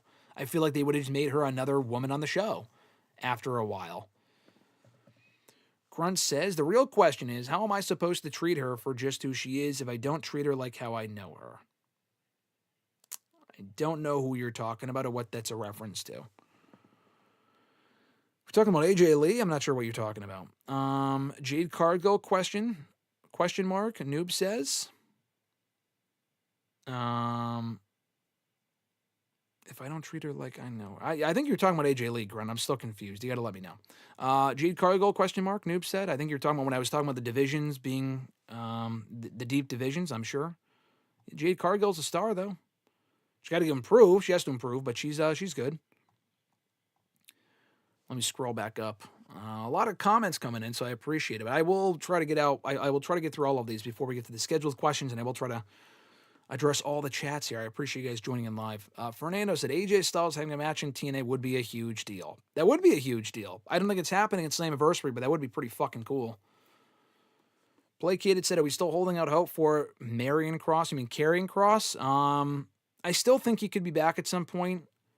That buzz died down a lot as I expected it to because everyone's really like, oh, in the moment, bring him back. And then people forget like a fucking week later. That's just how wrestling fans work. That's how the human brain works. I still think that he will be back at some point down the road, but it looks like it won't be anytime soon. Richie said, am I the only one who thought that the AJ Styles shoot promo last night was ass? It was clear that they told him to say some stuff last night, nor did it come off as a shoot as it should have. No, I thought it was stupid. I mean, are they playing off his son saying something on Instagram about AJ being disrespected? Like, it didn't even come from AJ. It came from his son, who, of course, would say something like that. I'm not even sure AJ feels that way. I mean, based on how content he's been for years now in that company, not leaving, like, he clearly doesn't feel that way. So, yeah, it felt forced. I don't even know what logical endgame you can have to this story. Like, Gallows and Anderson are not and should not come back again. They really aren't that good. Meechan's on SmackDown. Is the idea a reunion with Omos? Like, I don't even really want to see that either. I want to see Omos back on TV in some form or fashion, but not teaming with AJ. So, yeah, I wasn't really a fan of it. We'll talk more about it on WrestleRant Radio on Thursday, though, with RJ. Richie went on to say, if that's what they were going for, it just felt out of left field for AJ. AJ Styles, yeah, no, I agree. Grunt said, oh, Rollins is a lifer, no doubt. Noob said, hey, everyone, like the video and support the channel. Thank you, Noob. I appreciate that. Let's see. Noob said, I'm upset that Chicago Bears lost last night. Becky Lynch just jinxed the Bears right in front of Seth Rollins in that promo on Friday in Chicago. That's embarrassing for him. I don't think she ever mentioned the Bears, though. I think when she was running down the local sports teams, the White Sox, the Cubs, all these other fucking teams, I don't think she ever mentioned the Bears. So, She probably did that on purpose. Grunt said, yeah, at least in terms of American wrestling, this has been the peak of women's wrestling for sure. Absolutely. Lapdog is back after what we discussed on WrestleRant Radio. We asked, where is Wardlow? Wardlow's fucking hurt, buddy. That whole thing, by the way, is crazy.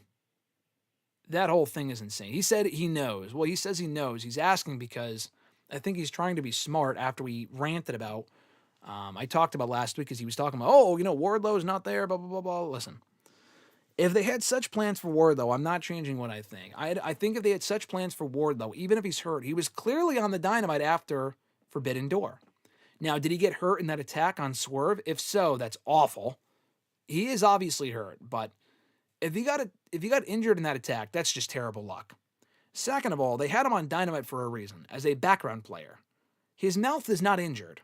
He can speak. He did not injure his larynx, his fucking throat or whatever. He still has a voice. If they wanted to have him go out there and explain why he joined the Don Callis family, even while hurt, he could have done that. He didn't. So if he got hurt at Forbidden Door, they must have known by Wednesday if he was hurt or not. It would be one thing if he wasn't on Dynamite at all and it's like he got hurt. That's why he wasn't on the show. He was on the show that Wednesday and they did nothing with him. They didn't even explain his presence. Don Callis can speak. He can explain why Wardlow joined the group. They do not give a fuck about Wardlow. So stop defending the company that does not give a fuck about you.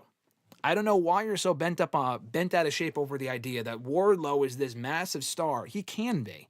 If he was going to be in this company, he would have been 3 years ago. They don't give a fuck about Wardlow. The easier that you accept that, the easier it's going to be. Yeah, Zeta Steel, that's her name. Thank you, Noob. The woman from, the girl from Evolve. She has potential from what I've seen of her work in MLW as well.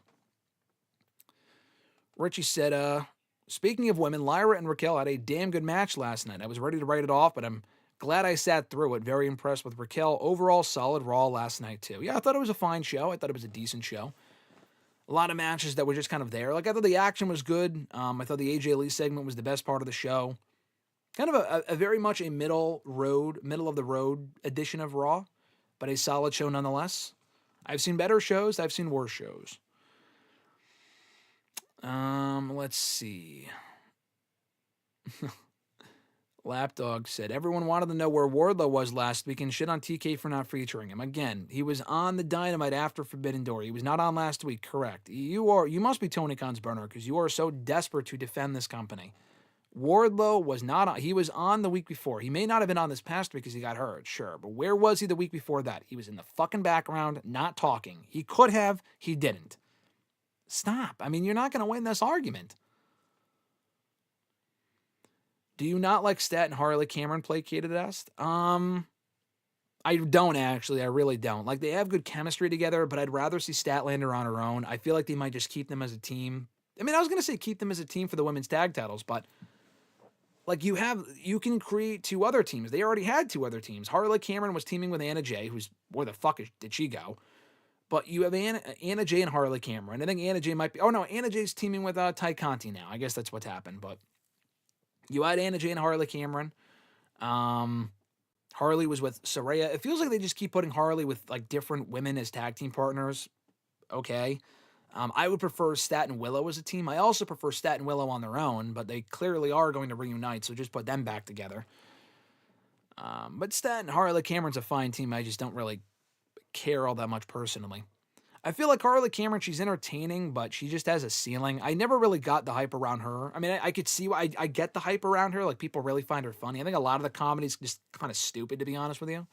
And she's, like, decent in the ring at best. I don't know. I feel like she has a certain ceiling. It probably is in the tag team division. I just feel like it's kind of a waste of Statlander to be her partner instead of someone else. Daniel said Bree mode. Yeah, no, fuck Bree mode. Johnny said Peacemaker Season 2 has been great so far. It has been. I've actually really enjoyed it. We just watched the third episode 2 days ago, I think. New episodes come out on Thursdays. We didn't watch it until Sunday, but it was a really funny episode. It was a really great episode. I feel like the overall show so far, don't want to jinx it, but so far it's been better than Peacemaker Season 1. We're only 3 episodes in. I feel like it's going to get even better with all the reported cameos and whatever they're planning for the remainder of the season. Grunt said, you got to admit Moxley and the Death Riders have been 1,000 times more tolerable since Mox lost the title, just having killer matches with younger talents every week. Correct. You are right. They are 1,000 times better now than they were a few months ago. The issue is I would still not add more members to the group. The Death Riders should be on their way out, not adding more members. I don't really think it benefits Garcia at all to be a part of that group. If they wanted Garcia in the Blackpool Combat Club, 2022 called, they want their idea back. Like, I just don't really feel like it benefits him or the group to have him as part of that group in 2025. He was a part of the fucking Jericho Appreciation Society, and that was terrible. I'm not even really sure what he does on his own. If Garcia feels completely lost right now. I mean, I understand what they're going for with him. But even when this runs its course, where do you even really go? Like, I don't see him winning a world championship at this point in AEW. We already held the TNT title. There's people that are more entertaining than he is. Ring of Honor? Like, I don't really know what you do with the guy, to be honest with you. But, yeah, to your point, though, Death Riders are a lot better now than they were a few months ago. At least Moxley's going in there and having good matches. Not cutting these vague, awful promos. He is cutting promos, but it's really directed towards Darby Allin, which makes sense. And now they're going to have a coffin match at All Out next weekend, which should definitely be interesting. Daniel said, come on, Nikki. Yeah, no, that shit was terrible. Come on, Nikki. She's like screaming at ringside. That shit was terrible. Noob said, don't bring back Brie Bella. It'll be embarrassing. She would embarrass herself with the matches. Brie Bella just was... I saw her say the other day, like, listen, she seems like a very swell person. In the ring, though, she was not that good. She also improved a lot like Nikki did. Not as much as Nikki, though. Like, I feel like the best Brie Bella match I ever saw was actually her and Charlotte Flair for the Divas Championship, right after Daniel Bryan had to retire, back in February of 2016. And then, ironically, Brie actually retired soon after that, so... She had her best match right before she left. Prior to that, though, she didn't really have a lot of standout matches. She had matches on TV with AJ and on pay-per-view with AJ, none of which were all that great. Nikki Bella is just 1,000 times better at this point. Peacemaker Season 2 sets up things for the DCU and Superman 2. Yeah, I've heard that. Gen V Season 2 is sort of like The Boys Season 4.5. I know. Gen V is a great show. It is a great show. I think the new season is in a couple of weeks. I don't think it's definitely not this week. It might be in 2 weeks from now, but I was really impressed with how good Gen V Season 1 was, and The Boys overall is an amazing show. Like, it's such a good show. I cannot recommend it enough. Lapdog said Garcia needs a heel turn. I mean, that might be the only answer, right? I mean, like I said, I don't really know even as a heel, like, what does he do? I like the idea of him turning on Nigel. They were really teasing that going into Forbidden Door. They teased it at Forbidden Door. They didn't pull the trigger there. I feel like that would have been perfect, though, because they were in England. He could have turned on Nigel there and gotten a lot of great heat for it. And they just didn't do it. But that would have been cool. Maybe he rejoins FTR because they were buddies before FTR turned heel. I don't know. Noob says, as long as Brian better not bring the bear hug line because that was cringe. Oh, the whole bear hug thing when he was on, Saturday night, the fucking Saturday morning slam show? I think that's what you're talking about. Placated said, hard for me to look at the Bella twins the same after hearing the story Tony Atlas told. I'd rather not know. You put a poop emoji in there, I'd rather not know. Whatever that fucking poop story has to do with. That sounds crazy. Let me backtrack a little bit here. A lot of comments. I will get through all of them. I appreciate you guys being so active in the chat. I will get through all of this stuff. So thank you so much for being active and chatting in. We will get to these scheduled questions a little bit later on, as I figured we would take longer to get to them per usual because you guys are so active in the chat. Johnny said you should do a tier list video on Cody Rhodes and Bryan Danielson's AEW pay-per-view matches. Yeah, I could do that at some point. I did one for Cody Rhodes' return matches on pay-per-view in WWE a few months ago. I also did every CM Punk AEW match as well.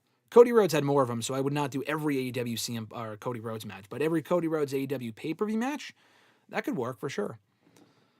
Grunt said, I'm so down for a Bryan Danielson AEW ranking video. Yeah, again, like I said, it's a good idea. I'll probably have to do it at some point down the road.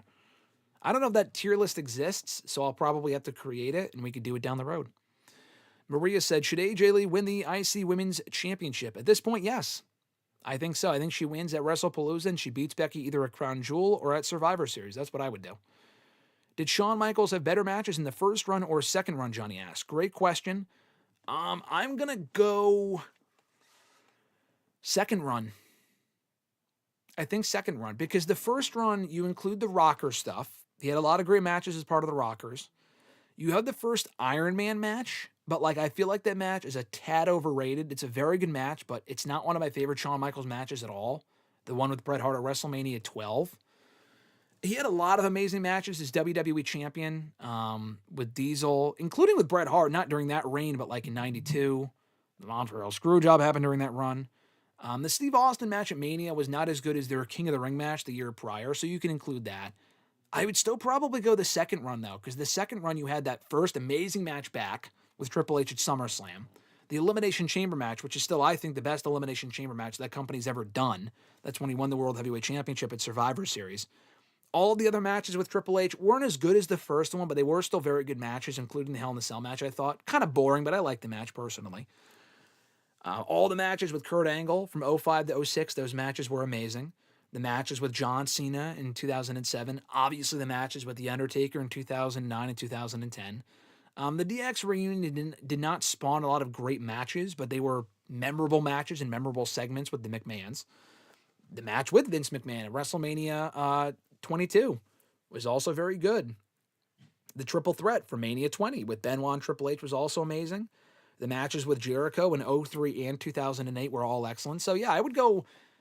You might argue he had a better run the first time because he was IC champion, world champion, tag team champion. Better matches, I am personally, maybe just because I grew up on Shawn's second run, I'm going to go Shawn Michaels' second run. I feel like he had better matches during that second run. The Raw match with Shelton Benjamin. There's so many good underrated gems too. Maria said, top 5 Divas champs. I actually did a tier list of all the Diva champs. Every Divas champion right before Evolution. But I think I said AJ Lee was 1. Nikki Bella's probably up there. I forgot what I said. You know what? Actually, I could pull up the tier list. Hold on. Let me pull it up. I could tell you exactly what I said.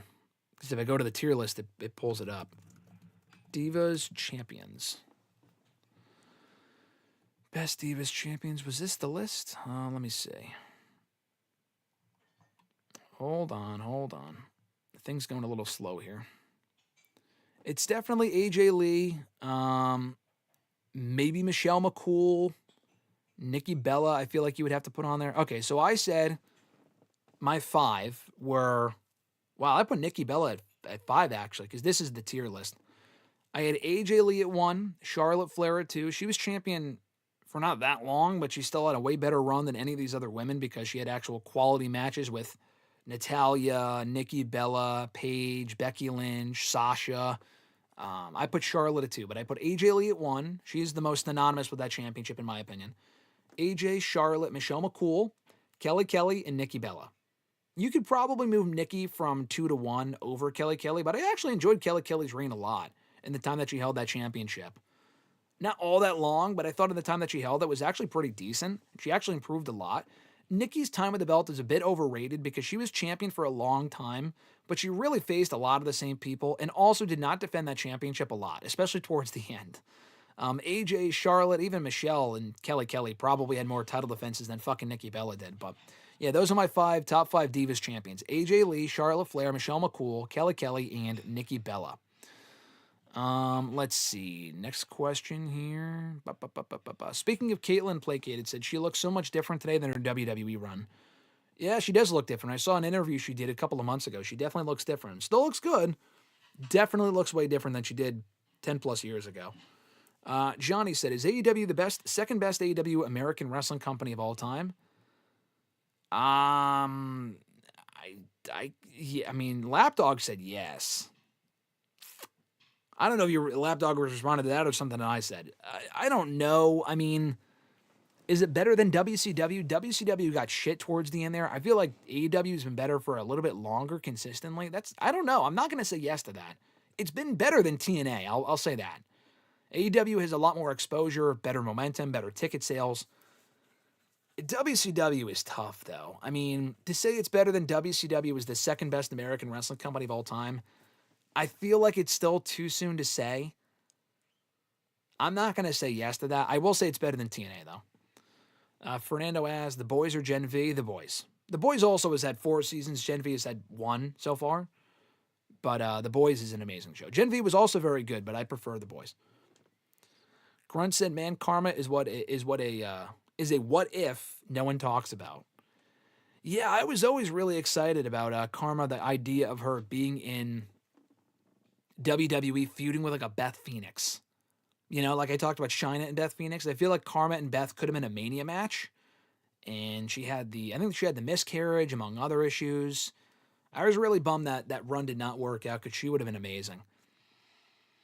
Johnny says, Triple H and Stephanie probably would have been angry if Vince had brought back Chyna. I mean, he wasn't, that's the thing. He would not have brought back Chyna. If Triple H and Stephanie are there, they're not bringing back Chyna. That was the whole reason why they didn't bring her back, is Triple H and Stephanie probably did not want her back. Maybe Vince would have brought her back had it not been for Triple H and Stephanie. We'll never know. They'll never be honest about it. Daniel said, Becky calling Punk AJ's stank-ass husband last night was funny as hell. Yeah, that was funny. Becky's been great lately. Grunt said, oh man, Graham didn't get my sick Chyna joke. The lyrics to her theme song, man. Oh, okay. All right, I get it now. She did have a great theme, to be fair. I did not get the reference. I have not heard the song enough. Like, I'm not familiar enough with the lyrics to have understood the reference. But well done, Grunt. Lapdog said he did get hurt on the attack on Swerve. Well, if that's true, that's just awful luck. That's not a Tony Khan issue. That's just awful luck, and that sucks. I feel like that man is just cursed in that company. He's got to go. He's got to leave. I'm not saying he wouldn't get hurt in WWE, but he literally did. What did they do on Swerve that would cause him to get hurt? He did fucking nothing. He was gone for a year and a half, and he immediately got hurt. That's crazy. Johnny said, WWE should make Drew versus Orton WrestlePalooza in a #1 contenders match. I like that. And Drew should win. I know we're going to get Orton and Cody at some point, but Drew should get the next shot of the championship. After he was the one that took out Cody a couple of weeks ago, it's got to be Drew that gets the next shot, not Orton. Making it a #1 contenders match would make sense. But I heard they're doing the match on SmackDown next week. Are they having a match on SmackDown next week, or are they just on the show? If they're doing the match at SmackDown, then they're not doing the match at the pay-per-view. Wardlow's going to join the Death Riders when he comes back. Oh, fuck no, Johnny. Fuck no. Daniel said his mouth is not injured is a funny statement. It's not. I'm just telling you. Unless he can't speak, then there's no reason why he can't go out there and explain why he joined the Don Callis family if he was on TV the following Wednesday. Fernando said, I think AJ Styles is retiring after his current contract expires. That's what he says, but, you know, we kind of figured that about Edge, and then he went to AEW, so who knows? Noob said, this Asuka heel turn is very entertaining as of late. She used Kairi Sane as a human shield, and that feud with Rhea Ripley, she's going to get back at her for beating Asuka at WrestleMania 37 in Tampa. Yeah, I like the idea of Rhea and Asuka feuding, and hopefully having another match at some point with Asuka as a heel this time. I don't mind that at all. Placated asked thoughts on Callie Armstrong. She's good from what I've seen. I do not watch Evolve. The only exposure I've had to Armstrong is on Level Up, when that was still a thing earlier this year, and on NXT. And she's been impressive, but they haven't exactly made her out to look like a star on NXT. Like, she lost fucking clean to Jordan Grace I think it was last week, actually. And then the only other match she had on TV prior to that point was against Carmen, and that was immediately interrupted, and she was made to look like a loser. But from what I've seen of her so far, she has potential. I think she's an NIL prospect, I believe, if I'm not mistaken. I don't know. She's on Evolve, but I don't think she came from the ID program. I think she came from the NIL program. But she has potential from what I've seen so far. Mohammed, thanks for joining. Appreciate you coming on in, my friend. Johnny said, you mentioned female wrestlers injured. AEW has a few women on the bench. They do. That's why the tag titles are not a thing, Tony Khan said, because they have a lot of women that are currently hurt. And that sucks. They still have enough left over, though, that they could still make the divisions more, entertaining. Like, Tony is great. Mercedes is great. They got to create more actual stories on these shows that keep a lot of these women busy beyond just the fucking all-star tag team matches. Surely they can create more stories beyond that. And then Johnny also said, and they can call CMLL and New Japan for Women to be part of their women's tag team title tournament. Yes, they can, and they probably will. Placated said, happy for Lyra getting reactions even in matches.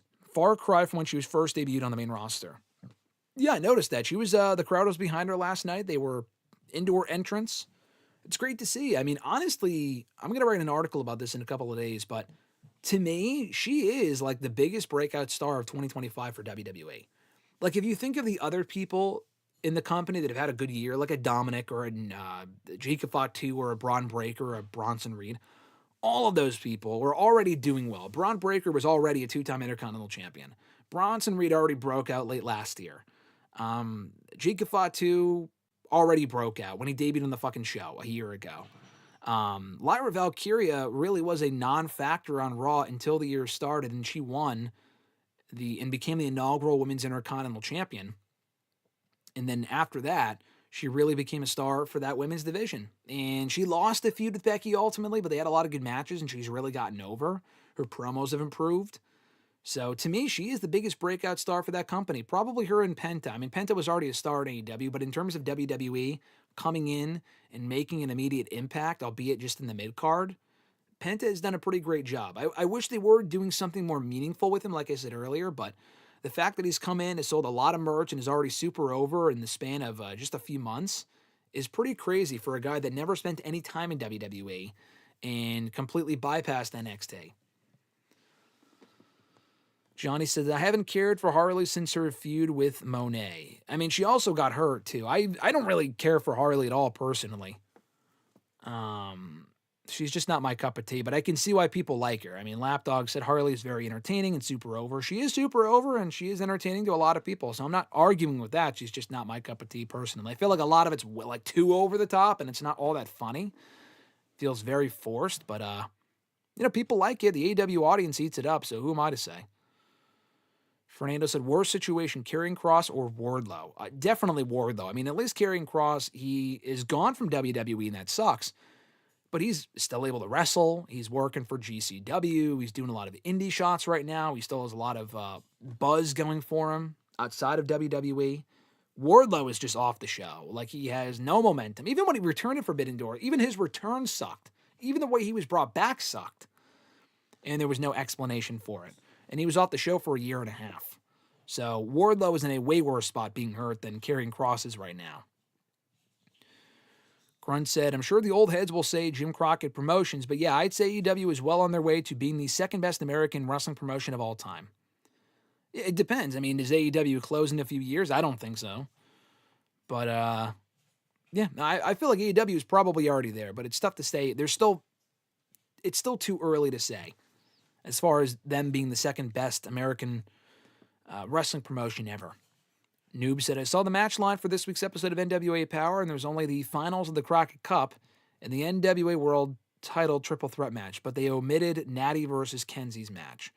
I figured that'd be the case. They taped Natty versus Kenzie Page, Natalia versus Kenzie Page for the NWA World Women's Championship back in May or whatever. And they are currently airing the Crockett Cup stuff on Power. They never made a single mention of that match happening on Power at the time or in the weeks they've been airing the pay-per-view or the event on Power. So I never expected that to be the case. It's disappointing, probably because Natalia's a WWE superstar, and anything that she does cannot be aired anywhere, at least on, it's on fucking Roku. It's not on TV, but that's probably why, unfortunately. I would have loved to have seen the match. I mean, maybe someone uploaded it somewhere. Maybe they'll put it on their YouTube channel at some point. I'm not sure. Johnny said, will Jon Moxley and Darby Allin have the best coffin or casket match ever? Probably not. I mean, in AEW alone, they've had some great coffin and casket matches with Darby Allin that were probably going to be better than the Jon Moxley one. So maybe. I don't remember. I don't really love coffin and casket matches, but maybe they will. Fernando said, I think Orange Cassidy is the friend Yuta was talking about to Chris Statlander about on Dynamite. Yeah, he might be. He might be. I mean, there's history there, so it might be. Orange Cassidy should be back soon. I hope not. I hope Orange Cassidy doesn't join the Death Riders, but we'll see. Play Kid had said, do you get all the nostalgia best friend feels when Yuta and Stat interact? I get no nostalgia at all. I mean, when I think of, when I think of best friends, a group that lasted way longer than it should have, by the way, I don't think of Yuta at all. I know he was a part of that group, but I don't think of Yuta at all. I barely even think of Statlander. I think more so of just Chuck Taylor and Trent Beretta, and to an extent, Orange Cassidy. And then maybe Chris Statlander. I barely think of Yuta. Placate had also said, Brie versus Steph McMahon was not awful. It was not, actually. That was, I said that was her best match, the Charlotte match. That's not true. Her best match was the Stephanie match. And Brie was actually utilized well as a single star at that point until the Nikki Bella feud happened, and then it was right back to her just being awful. And then they reunited as heels, and that sucked. It was just not a good time for the Bella twins. Fernando asked, do I think turning Hook heel is a good idea? It's different. I don't really care if they turn him. I feel like he's been boring for a long time. Now he's been hurt, but even before that, he fucking bored me. So it's worth a shot because I don't really know what else you do with him on his own that he hasn't already done. So I would turn him heel. Why not? Gen V Season 2 debuts next Wednesday. Next week on Wednesday, Johnny says. All right, cool. I'll be watching. Grunt says, potentially, the bar isn't exactly high for casket/coffin matches. The only great one I can think of is Michaels versus Taker from the 98 Rumble. That's probably the best one. That was a great match, even though Michaels got hurt in that match and had to retire for a few years, but that is a great match, though. Fernando said, Danny Garcia is not world champion material. No, he's not. In any major company, he's not. But I think he's good. I mean, maybe Ring of Honor world champion, but not in AEW or WWE. Maybe NXT, but that's about it. That's their equivalent of Ring of Honor. Grunt said, yeah, I think Garcia's ceiling in AEW is the Ring of Honor world title, there you go, and or the unified title. I'd love to be proven wrong, though. I like Garcia. Garcia's grown on me. He was very boring a while ago, but then when he found more personality, he's really improved and found himself as a character. It's just the booking that's been very confusing in the last year, what they've done with him or what they haven't done with him. That's kind of soured me on a lot of what he's been doing. I don't think he wins the world championship in AEW. I think they have a lot bigger and better prospects than fucking Daniel Garcia, but I don't even really see him winning the unified title. The unified title is supposed to be a top championship. I don't even really see him winning that. Maybe he wins the international championship actually doesn't exist anymore, so I don't know what you do with him. I don't know what you do with Daniel Garcia. Fernando asked, what are your thoughts on the Superman Man of Tomorrow announcement? I think it's cool. I think it's great. They've already set in stone the sequel to Superman for July of 2027. It's not often you get a superhero follow-ups that quickly anymore. Marvel has not done that in a long time, so I think it's cool. The first movie was great. I'm looking forward to it. And who or what would you like to see in a Superman Man of Tomorrow? I don't know. I'm not really overly familiar with like the Superman characters. We already got Lex Luthor in the first one. Just more crossover. Like Peacemaker made a cameo in the Superman movie. The Lantern stuff. We already have Hawkgirl. Supergirl made a cameo at the end of the first movie. So maybe just more of that, I guess. I don't think we get a Batman in there, like a Batman tease or a cameo. There were Gotham mentions in Superman, which was cool. I don't think that we get Batman and Superman 2. That really would be the biggest thing they can do, I think, is set up whatever the next Batman DCU movie is going to be. I don't think that happens, but that would be pretty fucking cool. My favorite Ultimate X match? I don't know if I have one. A lot of them just blend together. There's been so many of them. I don't think I have a favorite one. They're all fun to watch, though. Placated said, I really wish Michelle McCool never got with Taker. The glaze and overimportance of her career and status gets annoying. I think Michelle McCool is another one where she improved a lot. She went from being just a typical diva that was very limited in the ring to becoming pretty good in the ring. And honestly, like, as far as her being over, like, the glaze and overimportance that you mentioned, there wasn't a lot of that. After she retired in 2011, they did not mention her again until, like, I don't know, a decade later when she started to come back for, like, the women's rumbles and stuff. She's not as much of a trailblazer as AJ Lee, in my opinion. She was never that popular. But she did dominate that Divas division for the most part between 2008 and 2011. What AJ was for the women's division between 2012 and 2015, Michelle was for 2008 through 2011. Although AJ was just way better as a character, as a talker. But Michelle McCool and Layla were pretty good together. They had a lot of, they got a lot of heat. They worked well together. They did have some pretty good matches. Specifically Layla, but Michelle McCool was good too. So I don't really think it's an overimportance thing. She does belong in the Hall of Fame, and I'm glad she got in there. But like all the Michelle McCool like stuff, like if her being on LFG and Taker's podcast, that's really just because she's married to Taker and not because like his other co-host was way better. In that role, he was way better. On LFG, Mickie James was better than fucking Michelle McCool is. She just seems like she's there for a good time. And they're like, oh, I'm going to get one over on my husband. I don't give a shit. Fernando said, your favorite King of the Mountain match in TNA? None. I never liked any of those matches. From the ones that I saw, I didn't care for any of them. I just thought it was a stupid, confusing stipulation, so none. Fernando said, I love AEW, but it was not better than WCW. Yeah, I don't know. Got to give it a little bit more time, but I think it's still too soon to say. Grunt said, don't treat me like a woman. Don't treat me like a man. Don't treat me like you know me. Treat me for just who I am. Yeah, those are the China lyrics. I will not sing them, but I know that. I know those lyrics. Let me see. Let me backtrack a little bit here. Grunt said, give it 5 years, AEW will overtake WCW. A very good chance it will. Very good chance it does. Johnny says, the 6'3" story Denali has to be the one to dethrone Athena for the Ring of Honor World Women's Championship. I know nothing about that woman beyond the fact that she is now in the Premier Athletes. How long has she been wrestling? Is she any good? We've seen her make one fucking appearance on Ring of Honor television. So the answer is no. The only answer that I don't give a shit at this point, but the only person that really should be Athena is Billie Starkz. I mean, how do you have her lose twice to Athena and not get that win back? Like, she has to win that championship. At this point, I don't really care. It's not going to really mean a whole lot for me because she's already lost twice. But it has to be Billie Starkz. This story, Denali girl, she's tall, she's got a great look, but it's way too soon to say that she should be the one to beat Athena, unless you know something I don't. Lapdog, you are just, you're lapping up everything AEW gives you, right? I mean, my God. He says, these all-star tag matches advance several stories at once for the men and the women.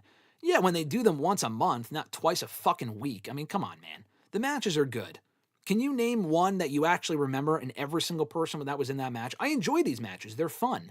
When all you do to further stories is put people in tag team matches, you advance nothing. It's the same thing with WWE, but AEW does it twice a week on both shows. At this point, it's how is every match an all-star match? That means every woman on your show is an all-star? That doesn't make sense. It's lazy booking. When you do them as often as Tony Khan has done them, on Collision and on Dynamite, with the men and the women, it's fucking lazy. When you do them once in a while, you're right, they do advance several stories at once. When you do them every week, it advances nothing. I remember nothing about the story being advanced. Them just being in the same match is not advancing a fucking story. At least not in any way that's interesting. Fernando said top 5 WCW entrance songs. Oh, I don't know. I mean, NWO would be number 1 to me. NWO, then Wolfpack, I guess, would be 2.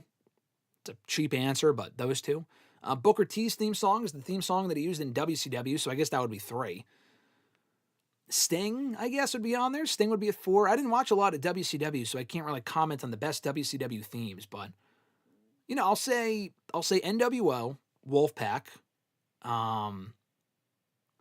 Booker T, Sting, and I was going to say DDP, but I want to say Goldberg too, because Goldberg also used his music. It was that good that they used it in WWE. Not initially, they ended up giving it back to him years later, but it was a version of that they used for him in WWE when he first came in 03, so yeah, I'll say honorable mention DDP, but yeah, Booker T is an iconic theme. Goldberg, Sting, Wolfpack, and NWO. And an honorable mention to DDP.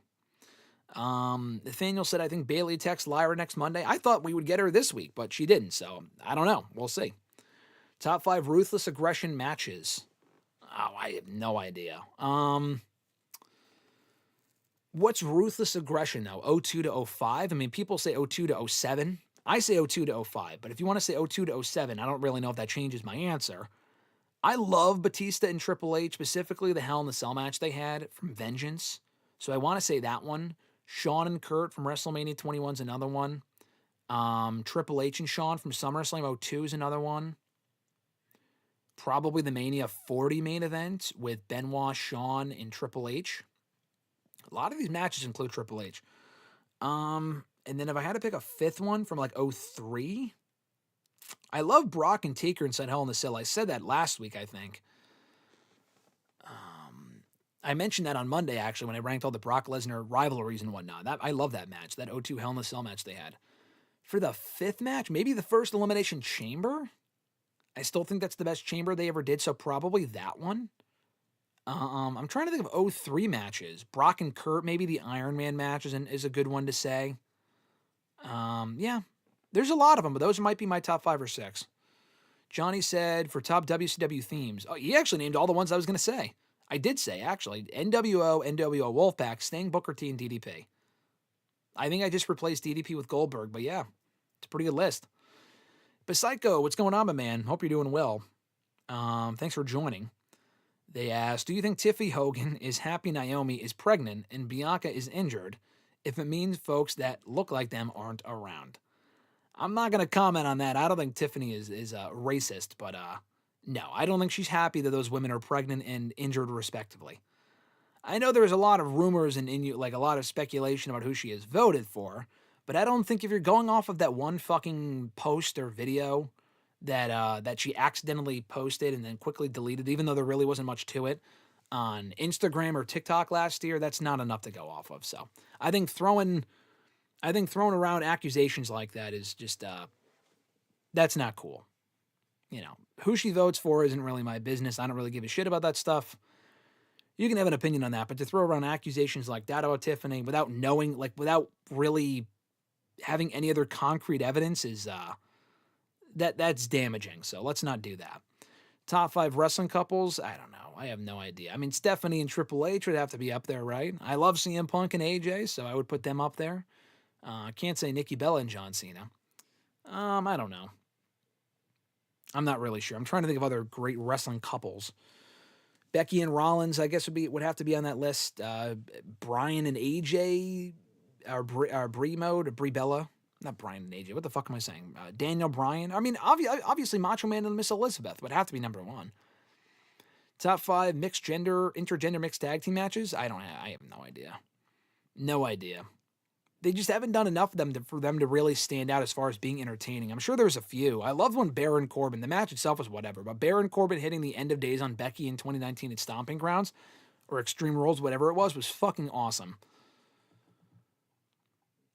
How many channel members Psycho said for you to do the Daniel Garcia dance? Let's say 40. 50,000. We'll get to 50. If we get to 50,000, I'll do the Daniel Garcia dance for you. Nathaniel said, hey, would you want to see Tobey Maguire, Spider-Man, and Doomsday? It'd be cool. I think just having him in No Way Home and then moving on from it is totally fine.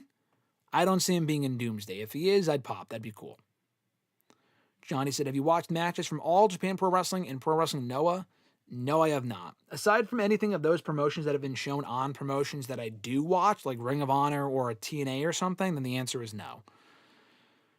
I also just don't have the time. Daniel said, I do agree that Michelle McCool replacing Matt on Taker's podcast and Mickey James on the LFG show hasn't been for the better. Listen, I'm sure she's a sweet person.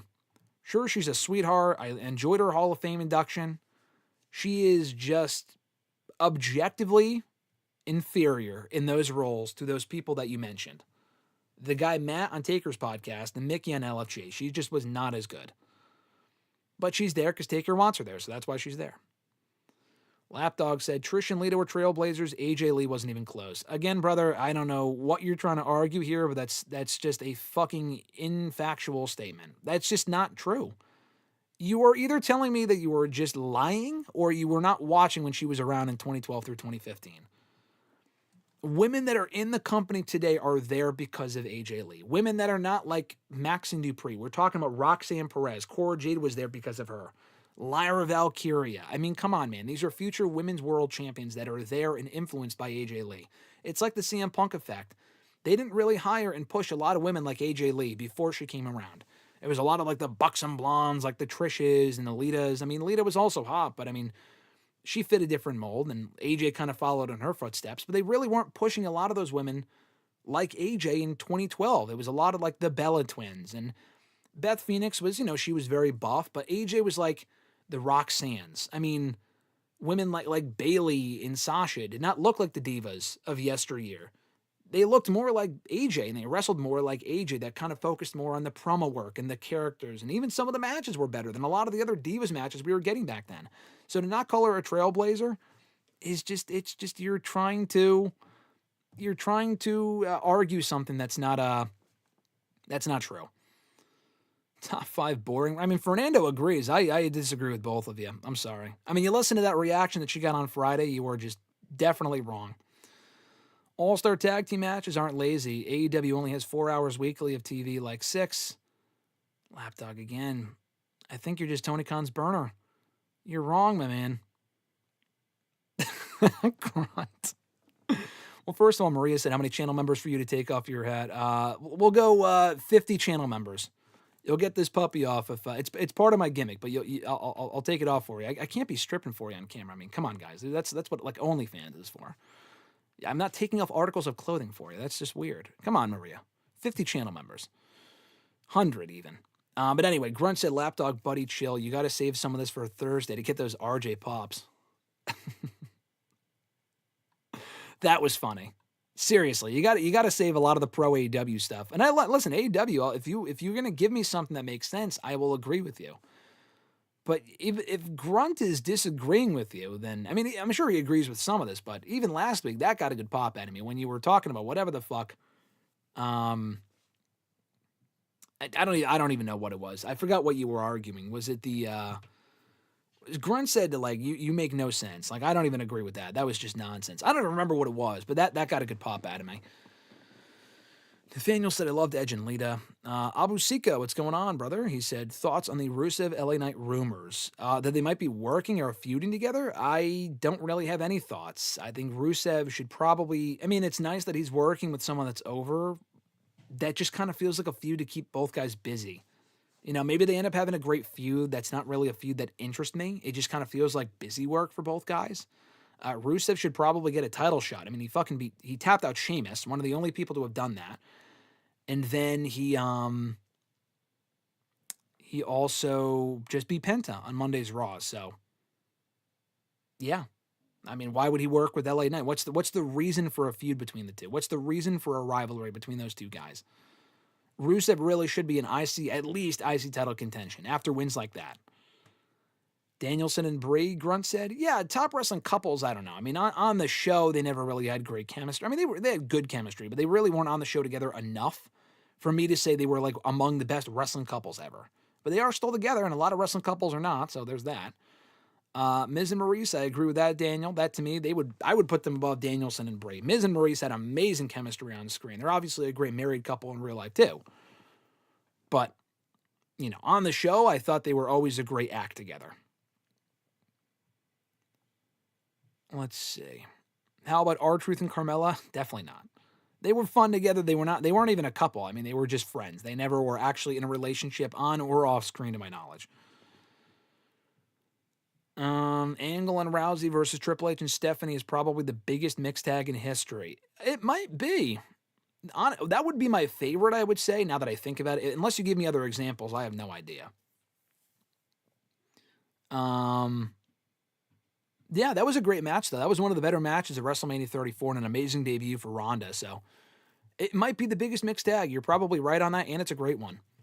Fernando said, did I get into wrestling on my own, or did my friends get me into it? No, by the time that I started watching, I had no friends that were really into it. No one was watching it. I was in 8th grade at that point, 7th, 8th grade, and everyone was kind of already out on it because it became kind of garbage at that point compared to what it once was. So, no, I got into it on my own. I was just, I've said this, I've told this story a lot, but I used to watch a lot of USA Network with my grandfather at the time. And I would watch a lot of Walker, Texas Ranger, Monk, Psych, whatever. So I tried out Raw. Didn't actually really fall in love with it initially. I watched a few episodes and didn't really stay hooked on it until William Regal came along as the Raw GM. That really fascinated me, that he was the Raw GM and King of the Ring. It was amazing television. And I never looked back. So I got into it on my own, to answer your question. Johnny said, Sandman, Sabu, Tommy Dreamer, Public Enemy, New Jack had some of the best ECW theme songs. Yeah, Sabu's was great. Sandman's is probably number one to me. Tommy Dreamer, Man in the Box is a great song. I even like the instrumental version that he used in WWE.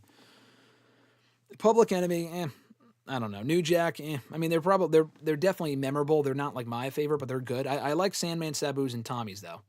And Taz's is also memorable. And Rob Van Dam's, I think, is pretty good. I enjoy his WWE theme more, but the ECW song they used was also good.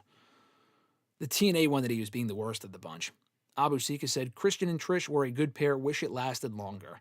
That was a great angle they did at WrestleMania 20. I do wish it lasted longer, though. They had great chemistry. Didn't last long. How long did that even last? A couple of months? A few months? I don't know how long that lasted. Great question, Abu Sika. He said, what's up with this lapdog fellow? LOL. I don't know. very, very, very, very pro AEW is what is up with Lapdog. That's for sure. They just love to argue about AEW and the AJ Lee shit. I mean, you're just fucking wrong, my friend. If you give me something that makes more sense, or like I could see that, I don't agree. Like the Harley Cameron thing, you said she's very entertaining. I don't really find her all that entertaining, but she is super over, and people do find her entertaining, so I get that. But to say that AJ Lee is not a trailblazer is just stupid. It's just not true. Psycho said AJ loved Lita so much that she took CM Punk from her. LOL. Yeah, she did. They did. AJ and Punk actually made out on the show. Here's the funny thing. AJ Lee, I think, told this story in her book about making out with Punk on the show, where they made out for a lot longer than they probably should have. And he held on to the kiss for a little bit longer than he should have. And she fell in love with him pretty much at that point, I think. Punk was absolutely at that point dating Lita. Like him and AJ Lee, like a lot of people forget, they worked together in 2012 on TV. They did not feud. They did not feud. They did not become an on-screen item or an off-air item, excuse me. Like they did not start dating in real life until 2013, until later on in 2013. And then they got married soon after, which is kind of crazy, but yeah, they were making out, I think, while Lita was actually dating Punk in real life, which is kind of weird. Johnny said, what is your favorite Trish match? I mean, obviously she had a lot of great ones. My favorite Trish match, honestly, might be the Becky one from Payback. I think that might be Trish's best match ever. The steel cage match from 2 years ago. You know, you could point to the Mickey match from 22, any of the Lita matches, including in the main event to Raw. All of those matches are great. They're not my favorite. I also really like the Charlotte match that she had from SummerSlam 2019. I thought those two had a great match on that show that Charlotte won. My favorite one might be the Becky one from inside the steel cage. I thought that was the best match that Trish, I think, ever had, actually. Fernando asked, what are your thoughts on what Ronda Rousey said about Alexa Bliss? It's fucking dumb. I mean, obviously her opinion's her opinion, but she was questioning why would she work with Alexa Bliss? She was way too small, and she was the most popular woman on the show at that point, my friend. I mean, you were working with her because she was the top star on that show, and she was the women's champion on and off for 2 years at that point. So no shit you're going to work with Alexa Bliss. I mean, I don't think she had an issue with Alexa Bliss herself. I think just the idea of working with her. And it's not like Alexa Bliss went in there and had this 20-minute competitive match with her. She squashed Alexa Bliss in a matter of minutes at SummerSlam in 2019, or 2018 rather. I don't know what her issue is, honestly. Ronda just sounds very fucking bitter. She's like, oh yeah, I knew I wanted to leave. They didn't even do the match that they told me they were going to do with the 4 Horsewomen versus the 4 Horsewomen. I am also surprised that we did not get that match. But honestly, it might have said for the better. Maria stays mentioning you taking off your head. Yeah, she's got some sort of fetish, I guess, with the hat thing. I don't know. It's part of my gimmick. I'm sorry. You got to pay for stuff like that. But anyway, as far as the Ronda Rousey thing, she just, I don't know. It was just weird because with the 4 Horsewomen thing, it was a match that made sense. But at the same time, it's it probably would have been for the better that we did not get it because fucking Jessamine Duke sucked. Jessamine Duke was not good. Marina Shafir, I still don't really care about, but she's improved. When she was in WWE, she was fucking awful. I mean, Duke and Shafir sucked. Shayna was great and Ronda was great. Those were really the only two that had any business being in the ring with the 4 Horsewomen of NXT. Again, like I said, the match would have been cool, but was it really much of a draw where there are people begging to see that match? Because Duke and Shafir were not stars. They were not on the level of anyone on the NXT side of the 4 Horsewomen at all. So yeah, I mean, it would have made sense to do at one point, but there was a window for that, and it never made sense, and also Shafir and Duke were fucking terrible, so Ronda could keep complaining about that, but you're lucky that you got all the main events that you did and the title opportunities that you did. They even brought you back in 2022, which was cool.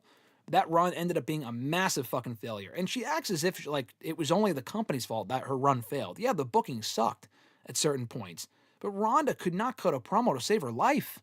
I mean, she was given so many opportunities. I mean, they put the mic in her hand how many times between 2018 and 2022, 2023? And a lot of those promos were ass.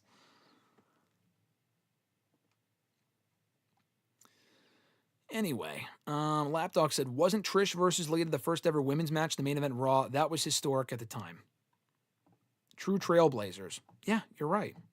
Both things can be true. Trish and Lita was the first ever women's match in the main event in Raw. AJ Lee was also a massive star when she was there in 2012. She was main eventing Raws in the fucking ring and not even in matches. Lita and Trish and AJ can all be trailblazers at the same time. Johnny said, still not a player by Big Pun. Use one of CM Punk. Still not a player by Big Pun to use one of CM Punk's favorite songs. I don't know what you're talking about. I love the RVD TNA theme. Johnny said, I fucking always thought it was annoying. I thought that song sucked. RVD, the whole effing show. I just da-na-na-na-na-na. I thought that theme sucked. Grunt said, I'm forever sad there was never a Toronto-based faction with Trish, Test, Edge, and Christian. Yeah, that is kind of surprising. You did have Trish with Edge and then, or with Jericho and then with Christian, but they were never really together at the same time. Maria said, what grade do you give Ronda Rousey's wrestling career? Despite what I just said, she did have a lot of great moments, and she did have a major impact on business at that point. That is absolutely for sure. I would probably give it, is B- too generous? I mean, her promos were always awful, but she did have a lot of good matches during those 2 runs, and she was successful. She main evented Mania. I would probably go B-, maybe C+, because that second run really was not all that great. Like, that return in the Rumble, I actually liked a lot more than most people. But then she sucked as a babyface so bad they had to turn her heel, and she wasn't even really great in that role. Her 2023 was kind of all over the place. Maybe C+. But that first run I thought she had was great. So it's weird. The first run was kind of perfect. She was undefeated for pretty much the whole thing. The Mania match was kind of underwhelming, but still a very good match in Mania 35. She really did her best work during that heel run that she had leading into Mania in 2019. And then when she came back in 2022, it was kind of all downhill from there. So, yeah, probably maybe a B- or C+. I would go B- because she had a major impact on that division. The initial time she was there. The second time, not really. But the first time she was there, she absolutely had an impact on business for the better. Daniel said, Jess Duke was abominable. Yeah, she was just not good at all. I'm sorry. Johnny said, Ronda Rousey probably looking to start another Kickstarter campaign.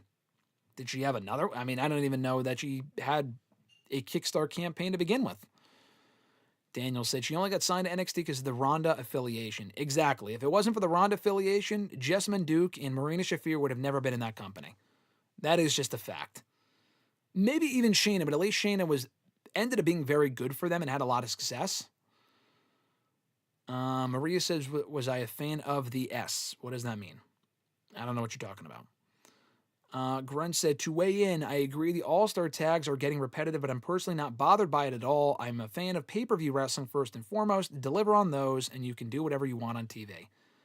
I agree and I disagree. I mean, they are very fucking repetitive. I disagree that the TV doesn't matter. I mean, that's why, with that mindset, that's why the ratings are in the fucking toilet. I mean, if you're going to argue that whatever you do on TV doesn't matter and the pay-per-views are all that matters, that's just an awful mindset to have, because the TVs absolutely matter. When you just get the same matches every week, not the same matches, but when you get matches that don't really matter on TV, even if the matches are good and there's no real intriguing stories or no real great character development, what incentive do I have to watch Dynamite? And then what incentive do I have? Like, do you only watch the pay-per-views? I don't know. So I disagree with that. Johnny said, CM Punk's he dated numerous women. He used to be a player. He did date a lot of women. He dated, obviously he's married to AJ Lee, but he did date Lita. He dated, I think, Kelly, I thought, maybe not. He definitely dated Beth Phoenix. I mentioned Lita. And I think he dated Maria at one point too. So that's a handful of women that work for the company right there. And Serena Deeb. He might have been, maybe not actually. I don't know if he was actually with Serena Deeb. Maybe, maybe not. I don't remember. Grunt said, in my opinion, weekly wrestling is not meant to stick out. Wrestling TV is about great promos and angles to hype the pay-per-views. So as long as you don't stink up the joint, you're fine. Again, I disagree. You are right. It is about great promos and angles, but the matches also matter. When you're doing the same fucking tag matches every week, it's the same reason people were complaining for so long, and still kind of complaining are now, about like the same revision matches every week, the same tag team matches, the same, you know, we were getting Judgment Day tag matches every week on TV for a good 6 months there in 2023. I didn't really care because the matches were good, but like, was it a great story? I mean, they were also weaving in story stuff there. But on Dynamite, it's just like good matches. And then it's like, okay, I got that last week. What's different this week? I mean, the ratings are fucking bad, man. I mean, under 500,000 is a really bad number. So, I mean, it really should be more of a priority to Tony Khan than it is. Yeah, still not a player by Big Pun, Daniel said. Yeah, I guess that's a song that Punk used to use. I've never heard of it. I don't know, when was that from? Ring of Honor or something? His indie days? I don't remember. Maria said, were you a fan of the Diva Search? If you were, which year was your favorite? I never watched any of it, so I can't say I had a favorite. When I got into WWE in 2008, it was already over at that point. I was a fan of the women that they hired from the Diva Search, like Eve Torres. I was always a big Eve Torres fan. So, yeah, can't say I was a fan of the show. I watched Tough Enough. I did not watch Diva Search. Psycho, I have no idea who Danny Jameson is. No idea who that is. So I can't comment on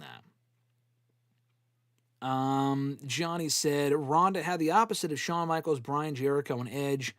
A horrible second run. Yeah, that second run was not good. Just was not good at all. Maria said, you're not saying AJ was better than Trish and Lita, are you? I'm not saying that. Now, maybe there's an argument to be made there. I wouldn't even go that far. I think Trish and Lita, in terms of greatest of all time, are definitely higher up than AJ. No one's asking that, but I'm just saying that. I mean, they're definitely higher up on that list than AJ for sure. They're definitely better in the ring than AJ too. I'm just saying the comment earlier was that AJ Lee was not a trailblazer. That's just not true. They're all trailblazers. If I had to rank them, I mean, Trish and Lita are definitely higher up on that list than AJ. Here we go. I am very lost, Daniel. I am very lost. Lapdog said, more and more AW fans watching HBO Max, and no coincidence, Dynamite got their lowest ratings on the same day they announced that pay-per-views will be on HBO Max for $40. No, I think that is a coincidence. I mean, Dynamite has been on Max all year, so why were they doing a couple 100,000 viewers more earlier this year? And on Wednesday, you're telling me people signed up for HBO Max on fucking Wednesday to watch Dynamite as opposed to whatever cable service they were using before? I mean, come on, man. It's just making excuses. Sure, there are people that are watching Dynamite on Max. But that's been the case all year. And the ratings on TV continue to go down like pretty drastically. I can almost verify to you that 500,000 people are not watching Dynamite on Max. 100,000, 200,000, maybe. But even that would bring you up to high 600, which is actually a pretty good number. But I feel like the reason that Tony Khan has never announced how many people are watching on Max is because the numbers probably are not that high. Like, if they were really that high, don't you think he'd be boasting about it and bragging about it as he has every other metric for the last 6 years? He hasn't mentioned ever how many people are watching on Max. And now you're saying people are saving $10. They're really not. They're not. So the AEWs, again, this is basic math. After this, we'll move on to these scheduled questions here. They're not fucking saving any money at all. So Max is Max itself for the basic package with ads is $40. I'm sorry, it's $10. $10. The pay-per-view is $40. $40 for the pay-per-view, $10 for Max at the cheapest option with ads. That's not including without ads and all the other bullshit. That's $50. How much were the AEW pay-per-views on YouTube and Triller and all that other bullshit? $50. You're not saving any money. Again, use your fucking head and do the math. You're not really saving any money. Were they $55? And I guess you're saving $5. Whoop did he do? I don't even think you get to keep the shows. Maybe on Triller you get to keep the show if you pay for it. On YouTube, I don't know. I don't buy the shows through those services, so I don't know. You're not saving any money though. And I agree with Psycho. Lapdog does have his nose, and TK is gooch. That's such a funny word. I appreciate that you're really going to bat for TK, and you're really you're defending him and his company to no end. And I think AEW does a lot of great things. You're not asking me about the great things that they're doing. You're defending shit that doesn't make sense. It's fucking dumb. The fact that they're on Max, I think, is great, but you're not saving any money. Come on, man. Here's his explanation. He said, yes, before they paid for HBO Max for $10 and $50 for pay-per-views. Now they still pay $10 with pay-per-views for $40. $60 versus $50. But bro, again, there are people. You're not saving any money though. You're not. There are people that don't even give a fuck about Max. Why would they need Max if they already have cable or something else or YouTube TV? If you're only signing up for Max for $10 a month and then paying $40 on top of it, but Psycho didn't think I would read that out loud. Oh, you're wrong, my friend. I mean, it's a funny word. I mean, you're not swearing, I guess. There's certain things I won't say, but yeah, I did say that out loud. There are certain wrestling fans that don't give a fuck about Max. I have Max because I like a lot of the movies and shows on there. There's people on there that don't. I mean, you're saving $10. First of all, it's not even really that much of a steal. You're saving $10 you can go spend on a Subway sandwich. Who gives a shit? But even that's not really much of a steal. There are a lot of people that will have to buy Max now that were not paying for it before. There are plenty of fans that were not using Max for anything because they already watch Dynamite through TV. They don't. There's a million streaming services. They might pay for Netflix. They might not pay for Disney. I don't know. I don't know what people are paying for and what they don't pay for.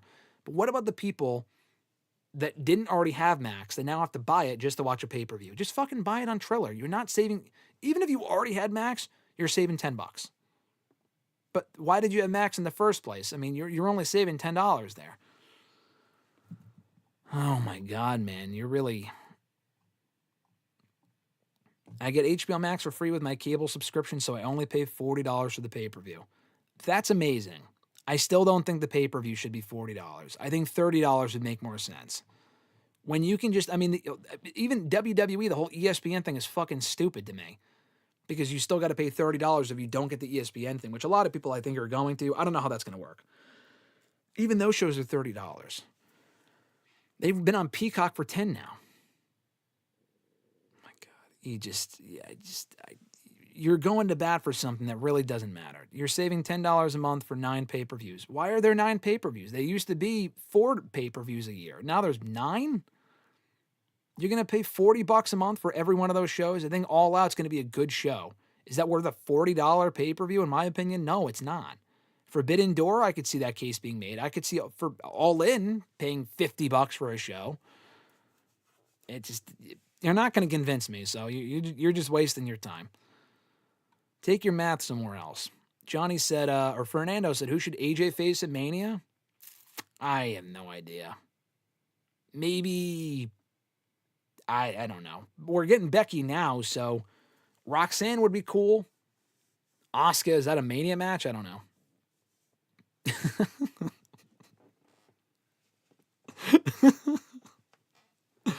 Daniel said, I respect Lapdog standing 10 toes down on this. I respect the hustle. It's got to be exhausting, though, to defend this company with every You have not said a single negative thing about AEW. You have only been pro AEW from all the comments today to last Thursday. All Out. You may not pay $40 for it because they're not going to have Ospreay, Swerve, Kenny, and no Wardlow. I guarantee you no one would have bought All Out for Wardlow. Except for maybe you, Lapdog. You are literally it.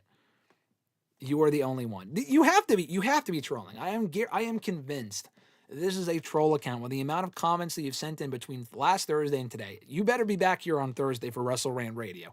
You must be here. We're going to have a conversation about AEW and WrestleRant Radio this week. A conversation you're not going to like. And it's about the ratings. I want to ask RJ about it. You need to be here so we can laugh at some of these comments. If you make sense, then you make sense. Grunt is a proud sicko. He makes a lot of sense with stuff that he says. We don't agree on everything, but a lot of what he says makes sense. You're not making sense. Some of this stuff doesn't make sense. You need to be back here on Thursday so we can have this conversation with RJ because he would get as much of a laugh over this as I am right now. Probably even more so. As far as AJ faces, who she faces in Mania, I'm not sure. I do not know. Hopefully by that point she is women's IC champion and she can defend against Roxanne Perez. That'd be great. That talk's got to be a Covenant TV burner. LOL. Yeah, probably. But Psycho, probably. Oh, my God. Do I miss the flying over-the-top rope spot? Ric Flair, Triple H, Shawn Michaels? Not really. Not really. I mean, it wasn't really something I even noticed that was gone, I guess. Rank these TV shows. Game of Thrones, Sopranos, The Wire. I think I haven't watched any of them. I've seen No episodes of any of those shows. I know all of those shows. I would probably say The Sopranos is number one because that is considered to be like the greatest of all time, even over The Wire and Game of Thrones. I would probably say Sopranos, Wire, and then Game of Thrones without having watched any of them because I know that last season of Game of Thrones was fucking awful from what I heard. And yeah, I feel like the Game of Thrones thing was the big thing in time. Like it's like Harry Potter. Like if you really weren't into it when it was airing, you're probably never really going to get into it. Maybe I'm wrong on that. I don't know. The Game of Thrones stuff just never interested me at all. The Wire, from what I know about it, sounds interesting. I would watch The Sopranos and The Wire over Game of Thrones. So I'll go Sopranos 1, Wire 2, Game of Thrones 3. Even Fernando said, I'm a proud sicko, but Lapdog is on another level. That's funny. I love all WDB shows. Warner Brother Discovery, what does that mean? I mean, there are some good shows that are on Warner Brothers. Are you going to bat for, you want a job at Warner or something? Is that what's going on? He just says that he's an AEW fan. Yes, the Maria. Lapdog is the new Tyreek. I think Lapdog might be Tyreek. That might be that might be their identity.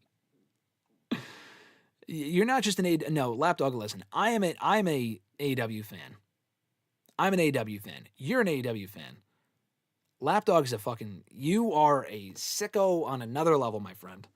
And I hope you wear that badge proudly. Watch an episode and your opinion will change. On Game of Thrones, Johnny said, maybe at some point I'll get into it. I really, the whole like this family, that family, the fucking incest stuff is dumb to me. Just gross. It just sounds like, I don't know. That just, it doesn't interest me at all. The Sopranos and The Wire sound far more interesting. NFL and other sports are ruining the ratings for AEW. Yeah, they're factors, but they've been ruining the ratings for Raw and in every wrestling show for years. That's not a excuse. Sports is not an excuse for bad ratings for wrestling at this point. That's been the excuse for years. Game of Thrones is great, he says. There you go. I'm convinced that what other shows I say are bad, he's going to say, I mean, that's a Game of Thrones show. That's a Warner Brothers show, so I'm not surprised, actually. I'm not saying it's not great. I'm just saying it just doesn't interest me. He also said House of Dragon, the prequel, is very good, too. I have not seen the same love for House of Dragon that I did Game of Thrones, but I know that show is going on. I know what's happened on that show. I've seen videos on it, but the show still does not interest me at all.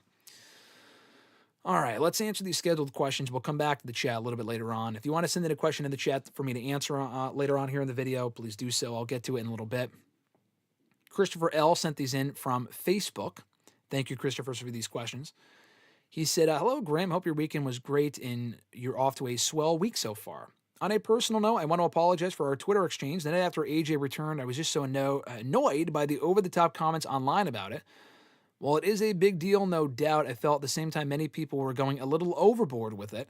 I understand now how people felt since I remember how I reacted when Punk returned in 2021 and the emotions I felt when he did and how explosive the United Center was. So I just want to say sorry since now I get why they reacted that way, since I felt that way the same way they did 4 years ago. With that out of the way, what were your thoughts on the Ozzy Osbourne comment Becky Lynch made, rather? I almost said Nikki Bella. Becky Lynch made weeks ago. I get heel heat, but I just thought it was an unnecessary and a little too soon. What do you think? As far as the AJ Lee thing, you don't have to apologize. I mean, it really isn't that big of a deal. There were a lot of people that were a lot more negative on it than you were. If you don't care about AJ Lee, I think that's fine. Who gives a shit? What I have an issue with is people saying that she's not a trailblazer. Not true. And what I also have an issue with, because that's just factually inaccurate. And then also people, not really you were a bit more tame with it. If you were annoyed by the reaction that you got from people online, that's one thing. I really don't see an issue with it. AJ was very important to a lot of people. She made a massive impact on the company and women's wrestling in general, and specifically that Divas division at that time. And a lot of people were freaking out about it and crying and stuff. I think all of that is justified. She's an inspiration in and outside of the ring. I've reacted, God knows I've reacted like that to a million different things over the years. Just I haven't documented it in videos and stuff in a while. But there's plenty of reactions on this channel of me freaking out to shit. And I think if people want to be fans, then who cares? I would rather have that than people not reacting at all. But, no need to apologize, though. I appreciate that. As far as the other part of your question with the whole Becky Lynch, Ozzy Osbourne thing, no, I disagree. I feel like the whole Ozzy Osbourne thing, they completely overreacted about. There was that report that WWE might apologize and Becky Lynch might have to apologize. Maybe they did privately. Publicly, they have not, nor should they. Her comment wasn't even about Ozzy. I mean, she mentioned Ozzy, but it was more so like, oh, I'm not surprised he left this shithole here in Birmingham or whatever. That was shitting on the city and not really Ozzy himself. So I'm not really sure why people were upset over that. That just sounds like people get upset over anything. I mean, you talk about like, oh, people are offended. Like that was something that people absolutely should not get offended over. Specifically, even I guess it's the family is one thing, but WWE have been some of the biggest Ozzy Osbourne fans out there for decades now. For how long he worked with that company on and off, he's in the fucking Celebrity Wing Hall of Fame. The daughter, I guess, just doesn't get it and was probably looking for a reason to be upset. Listen, I mean, her father passed away. I get it, but shift your hatred towards WWE, which is not real. And this heel comment, it's not like she said that she was glad that he's dead. I mean, are we watching the same show? Look, I don't really think it was that big of a deal. Christopher's second question was, Jake Hager weeks ago sat down with Chris Van Vliet and basically buried Tony Khan in AEW, basically burning every bridge that he has left in pro wrestling. The stuff he said about him was pretty damning, considering he still gave him plenty of TV time and opportunities to succeed, even being Jon Moxley's first challenger for the World Championship during the pandemic era in 2020. I just feel he came off like an entitled jackass the way that he just buries Tony when he gave him chances to get over, and couldn't because he has the charisma of a TV dinner. That's pretty fucking funny. Which is ironic since his last name in WWE was Swagger. Do you agree with his comments about TK, and do you feel that he should be lucky to have even been given a job and the chance to continue a career that was on the downslide? Yeah, a lot of what he said, it was funny because he even mentioned like the meeting, the talent meeting, and how Tony Khan stormed in there and stuff. He said stuff that wasn't true that Jake Hager later admitted was not true to FTR that was publicly revealed. So I don't know if he was doing stuff at that time or he's doing stuff now as far as like he doesn't really remember things correctly. But if he didn't even get that right, I do question a lot of the things he said about Tony Khan, whether they're accurate or not. If he called Tony Khan a money mark, I wouldn't disagree with that. That's probably accurate. That would make sense. But for him to say, like, he just said, fuck him, like all this other shit, I'm like, okay, well, what's the reasoning there? I was kind of curious what Tony Khan did to Jake Hager. For starters, I mean, he didn't mention this, but he did employ Jake Hager for fucking 5 or 6 years. I mean, Jake Hager worked there for a long ass time. I think one of the biggest issues that he had with that Jake Hager had with Tony Khan, was that after Jake Hager was involved in all these big matches, like Stadium Stampede and Anarchy in the Arena and all this other bullshit, that Jake Hager was lowballed on a new deal. That Jake Hager signed anyway. That's the funny thing. Like, if he was so disrespected by the deal that Tony Khan offered him, why did he stay? You know, to me, Jake was talented. He's not terrible. He's boring as shit in 2025, but like even in WWE, he was only ever at a certain level. He was not world champion material. That became clear pretty quickly. The booking was never great with Jack Swagger, and they did him a lot of disservices. But he was just never really all that interesting. Like, whenever he was interesting was either in ECW or when Zeb Coulter was with him early on. Or Cesaro, and Cesaro made him more interesting. That's really about it. In AEW, he was only ever really brought in as a favor to Chris Jericho, because Chris Jericho liked Jack Swagger in WWE. They were friends, and he thought he'd be a good heavy for the Inner Circle, and then later the Jericho Appreciation Society. He never did anything else on his own. Like, Tony Khan tried to book him as a star and gave him a number of big wins. No one gave a fuck because he's not interesting. He just was not interesting. He was better booked in AEW than he ever was in WWE. But even then, he didn't really feel like a genuine star. A lot of what he was involved in, it was fucking boring. And Jericho, he's lucky that Jericho kept him around for as long as he did in the Inner Circle and the JAS and whatever else. So, yeah, talking about giving a job and he was given a chance to continue a career that was on the downslide. Yeah, I mean, he was doing the indies in 2017, but I feel like it was pretty... I mean, he did continue to wrestle after he left WWE, but it was very telling that he did not go to TNA. He didn't go to Ring of Honor. I don't know if those companies just didn't want him or what. AEW probably picked him up because the free agent market in late 2019 was very bare. WWE just held everyone hostage at that point. And Jericho wanted him there. If it wasn't for Jericho, I doubt Jack Swagger would have been hired, to be perfectly honest. His third question, I'm not a fan of Downstate. Downstate's the fucking band that does the Miz's song and all those other songs, and Cody Rhodes' song. He said, I'm not a fan of Dark State, not Downstate. I think the group is nothing more than a bad combo of the Shield and Retribution without the danger and aura of the Shield and even the more uncoolness of Retribution. I even posted on a post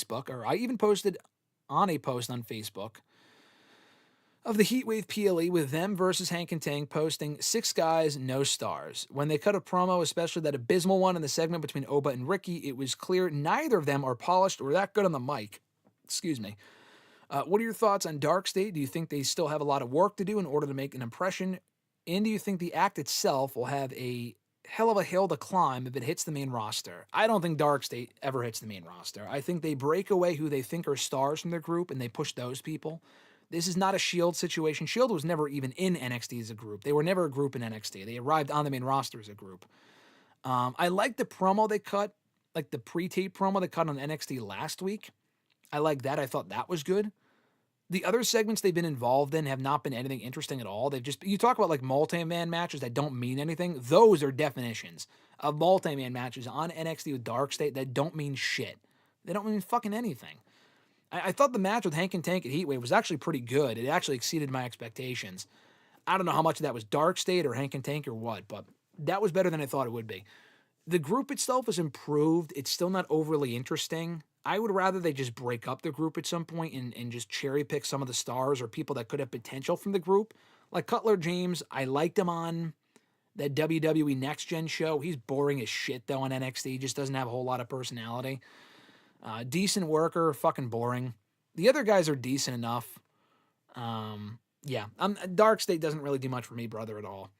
They've improved, but they just don't really do much for me whatsoever.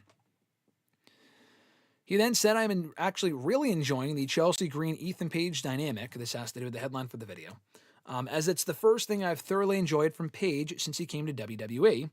And Chelsea is a gem of a performer anywhere she goes. How long do you think they'll keep this act going? And what are the chances with this coming to the main roster? With Chelsea explaining that she kayfabed arranged some things to get Ethan on the main roster. I've thought about this. They do have great chemistry. I like the pairing in NXT. Would I want to see him get called up with her? No. I feel like Ethan Page has a higher ceiling than whatever the Secret Hervis is doing. Could he elevate whatever Chelsea Green is doing? Maybe. But it kind of feels like she's in the tag team ranks right now. Would he have to be involved in that? What would he even do if he was aligned with the Secret Hervis? It's not like Charlotte and Alexa Bliss have a male counterpart that can help them out. I'd rather see Ethan Page on his own on the Raw roster or SmackDown roster, provided they have a plan in place for him and he's not just there to fill a spot. Like, they need some direction for Ethan Page. If not, keep him in NXT for right now. But he is main roster ready. The guy is very good. He's exceeded expectations. Maybe they can interact on the main roster, but being with Chelsea would give him direction on the main roster, but like, what's the end game? Is he just like their servant or something, like a fucking butler? Like, that would be boring to me. That would be a waste of Ethan Page.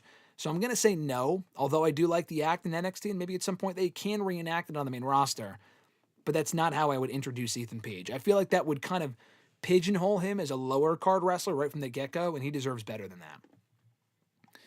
At Ewagoo91 from Twitter, do I think that Stall on the Ethan Page thing. Do I think that Athena is better than Ember Moon? Oh, of course. I mean, I liked Ember Moon in NXT and on the main roster, but Athena is just 10 times better. I mean, the work that she's had, that she's done, I still think she's been holding the Ring of Honor Women's World Championship for way too fucking long. But the work that she's done as Athena in largely Ring of Honor and to an extent AEW is way better than almost anything she did in WWE. She had a good NXT run, but I feel like the highlight of her NXT run was the Asuka matches. Beyond that, she has completely overshadowed her work as Ember Moon from what she's done as Athena in AEW and Ring of Honor. His second question, much like the Cruiserweight Classic question I asked last week, next year will be 10 years since AJ Styles debuted in the WWE at the 2016 Royal Rumble. His match with the Hurricane in the early 2000s notwithstanding. Isn't that unbelievable? Yeah, that is crazy, and AJ's contract is up around that time next year. So it'd be pretty wild if like one of his final matches was being in the Rumble 10 years after being in the Rumble for the first time and debuting in the company in the Rumble. So, and then maybe he leaves and goes somewhere else. I still think he stays and retires in WWE, but he wants to wrap it up soon. Please do something more memorable with AJ Styles than whatever he's doing right now, which is good, but not great. But yeah, it is crazy to think it's been 10 years since that Rumble, because I remember exactly watching it, where I was watching it, who I was watching it with, how I was feeling in that moment. Definitely a crazy 10 years. Their next question: how much with the women's division in the WWE? This obviously refreshes how much has changed, I think is what he means. This obviously refreshes things up for AJ Lee, right? Also, what do you think of her returning full time? I mentioned this earlier, but yeah, like I said earlier, as far as everything that she can do now is fresh. Like, she has held none of these championships. She's never even challenged for any of them because they introduced all of these titles after she left in 2015.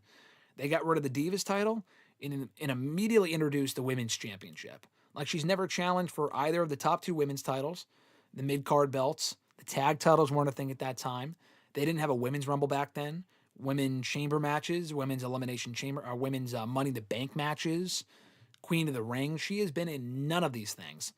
So it's a pretty big deal for her to be back and to be able to do all of it, hopefully. And I think the fact that she's back full time is awesome. Was not expecting it. I honestly thought it was a very low chance that would happen. But if she's like back and she's going to be able to work with all these women that we want to see her work with, then it's going to be a fun few years for sure. Hopefully we can get all those dream matches before she calls it a career again.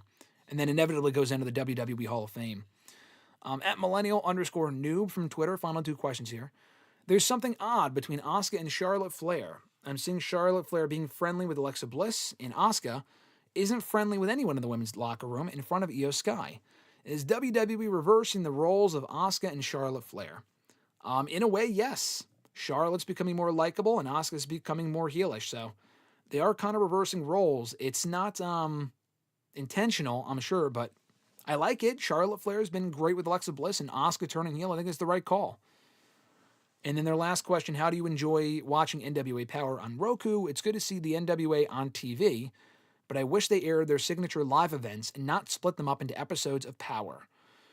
Yeah, I mean, that way they could just get more content. Honestly, I like it because the content is old. It's from fucking May. But it does save me a lot of time having to watch these pay-per-views as they air on Sunday nights and whatever. So I kind of like the fact that they air the pay-per-views anyway just on Power now as opposed to what they were doing before. Watching it on Roku is actually easier than watching it on Twitter. It was on Twitter for a while after it left the CW channel. It wasn't even on the CW channel. It was on the fucking app. I liked it being on the app or on the website because they uploaded it first thing in the morning, but it had ads. And then they were on Twitter, which had no ads, but they uploaded it at 6:05. Now that it's on Roku, they tell you that it airs at 8 p.m. on Roku, but they actually upload the episodes as literally as soon as it's midnight. The episodes are available on demand on the Roku channel website with no ads. I mean, there's ads, but I have an ad blocker, so it doesn't matter with the Roku shit. So I can watch the shows as soon as midnight hits on a Tuesday night, which is great. So the show itself has actually been better on Roku than it was before. They actually promote matches, air promos for matches, character profiles and stuff. Way better than the show was previously. I had kind of made a promise to myself, if the show wasn't easily accessible on Roku, because I have a Roku TV and shit, but if it wasn't easily accessible and easy to watch, then I wasn't going to cover the show anymore. But it's easy to watch on the website, so I'm still reviewing it for now. And the show, the quality isn't like great. It's not must-see TV, but it's a lot better than it used to be. So I will say that much. Let's check back with the chat here before we head on out of here. Let's see, a lot of comments here. Better Peter Parker, Toby, or Andrew? Good question. I think the better Parker. Oof. I think Tobey Maguire has the best Spider-Man of the three. I think Tom Holland is the best Peter Parker. The better Parker between Andrew and Toby, I have to go back and watch the Amazing Spider-Man movies, which I'm actually in the process of doing. I just recently rewatched Spider-Man 1 and 2, the Toby ones again. I'm kind of in the middle of a rewatch of those movies. I might say Andrew, because Toby's not a great Peter Parker. I like his Spider-Man movies and the Spider-Man himself. I feel like the better Peter Parker might be Andrew, but I'd have to go back and watch him. Johnny asked, have I watched Titans, Curb Your Enthusiasm, Deadwood, or True Blood? I've seen maybe an episode or two of Curb Your Enthusiasm. That is it. I have not watched True Blood, Deadwood, or Titans. I don't even know what Deadwood is. I have seen an episode or two of I haven't seen an episode or two of Curb Your Enthusiasm, though. That was entertaining. Becky better be ready when Kelly Osbourne steps up to her for a fight. Yeah, I would love to see that. Airport street fight, CM Punk versus Matt Riddle. I mean, with all the shit that Matt Riddle's talking about CM Punk, it might happen one of these days that they cross paths. Riddle would legit murder Punk in 30 seconds. I'm not doubting that. I mean, Riddle is a legit MMA fighter, so he probably would, but he is talking shit for no reason. He's being a fucking idiot right now. More than usual. CM Punk might win. He was also in the UFC. This might be the one instance where I agree with Lapdog, where Riddle would probably win. Riddle's probably more of a fighter than Punk is. Johnny said, Matt Riddle takes too many drugs. He might not even know he's in a fight. Yeah, exactly. If Riddle's wasted, Punk would mop the floor with him. Punk was ranked the worst. He was ranked the worst UFC fighter of all time, Lapdog says. Where was that ranking? Maybe he was. I don't know, but I would like to know where that ranking came from. Was that your personal ranking? Richard says, as much of a Punk fan that I am, even I can admit that Riddle mops the floor with him. Pains me to say that because of my sheer disdain for Matt Riddle, but Punk doesn't stand a chance. Yeah, probably.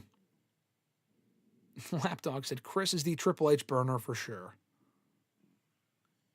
Yeah, I guess. I don't know. Chris comes in here and just says dumb shit, so I don't agree with Chris either. He's saying stuff about Tony Khan. I might have to boot him here in a moment once I go down all the chats. Or mute him at least. Grunt said, not going to lie, I feel like a big reason why you have such an issue with the 8-man tags is because of the all-star name. I'm not sure this would be talked about as much if it weren't for that. I would still have an issue with them. I feel like Tony Khan was not doing this many tag team matches, this many multi-man tag team matches every week before he started doing the all-star stuff. Would I have as much of an issue with it? No, because they're not all-star tag team matches. If fucking Rocky Romero is in there, it's not an all-star tag team match. I'm sorry. It's not. It would still be lazy, though. When you do that many tag team matches a week, it's fucking lazy. I'm sorry. Also, why do you think fans are so quick to complain when there's multiple 6 or 8-man tags, triple threats, or 4-ways booked in a short time frame, but endless singles and tags are fine? Because the 6 and 8-man should be more special. Endless singles and tags are fucking normal. I mean, the 4-ways, this goes for WWE too. The 3-ways and 4-ways should be reserved for matches that make sense. They should feel more special. Like, why we got endless tags and singles back in the 90s and early 2000s. They weren't doing multi-man matches all the time. You weren't getting 8-man tag team matches every fucking week on TV. And that's considered one of the best periods of professional wrestling history. Why is that? I know you have more stars nowadays, but when you get everyone on TV, it means that the TV the time that they do get isn't special at all. You kind of have to discriminate sometimes with who gets what TV time. And I'm not saying discrimination. I'm not saying that. I'm saying you kind of have to pick and choose. All right, this person gets TV this week for 10 minutes. This person will get it next week. You can't have everyone on every week doing the same shit that isn't meaningful or interesting or memorable. I can't tell you a single all-star tag team match that I thought stood out as special that I still remember to this day. They're all good, but they're not like amazing. But I can name an all-star tag team match that WWE did in fucking 2009 that I thought was great because they weren't doing them all the time back then. We got Chris and Lapdog going at it. This is going to be a fun feud. Grunt said, it's not like the former are big money drawing stiffs or are any more dangerous than singles or tags or unlike cage and ladder matches that should be used more conservatively. Yeah, but triple threats and 4-ways are still lazy because I just feel like they're good matches, but when you do them, so many of them, unless you're doing them as a number one contenders match or something, and even in WWE, they just do them as qualifying matches. It's just to get, the whole reason why they do them is to get as many people on a show or a pay-per-view as possible. Just invest actual meaningful storyline time into these people. That's what gets people over. Triple threats and 4-ways, if you do them all the time, do not get anyone over at all. Singles matches, when the spotlight is on those people and those teams, that is what gets people over, not fucking 4-ways every week. Johnny said, since Gunther and Orange Cassidy, what has been the best mid-card title reign? None. I mean, Gunther was the last good one, or Orange Cassidy. Okada, I guess, is Continental Champion. Maybe. Omega didn't really defend his international title at all. I guess it would be Okada. Will Ospreay is International Champion? Maybe. I don't know. It's not a whole lot of them. Top 3 wrestling returns. Let me backtrack a little bit. Top 3 wrestling returns of all time. Top 3 wrestling returns. I would go Punk in AEW. I don't know. What are the best wrestling returns of all time? Like, I'm not including some fucking like all Japan promotion. I don't know about that, but like major promotions. I don't know. I just think of CM Punk and AEW. I'm not saying it's the best, but it's one of the best. Edge in the Rumble, like I said, was great. Triple H in the Garden is still regarded as one of the best of all time in 2002. I'm blanking, honestly. There's a lot of great ones, but I feel like those are among the top ones of all time. You got to give me some ideas here. It is wild, I agree. Grunt to have Paul and Tony Khan here, Chris and Lapdog in the same chat.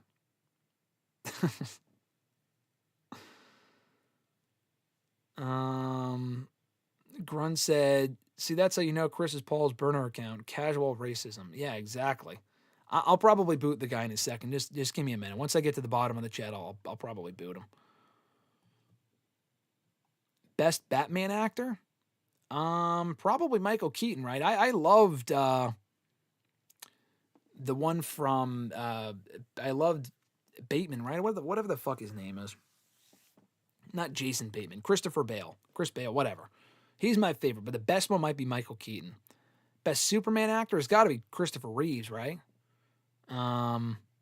Christopher Reeve, not Reeves. You know, I the one that they used 10 years ago, I like the one that they're using now, but I think it would probably have to be Christopher Reeve. Best Batman is Kevin Conroy.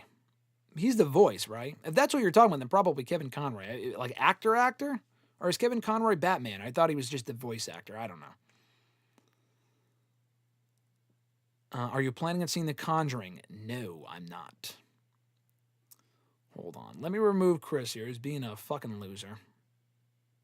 Remove. Oh, that was actually just a message. Hold on.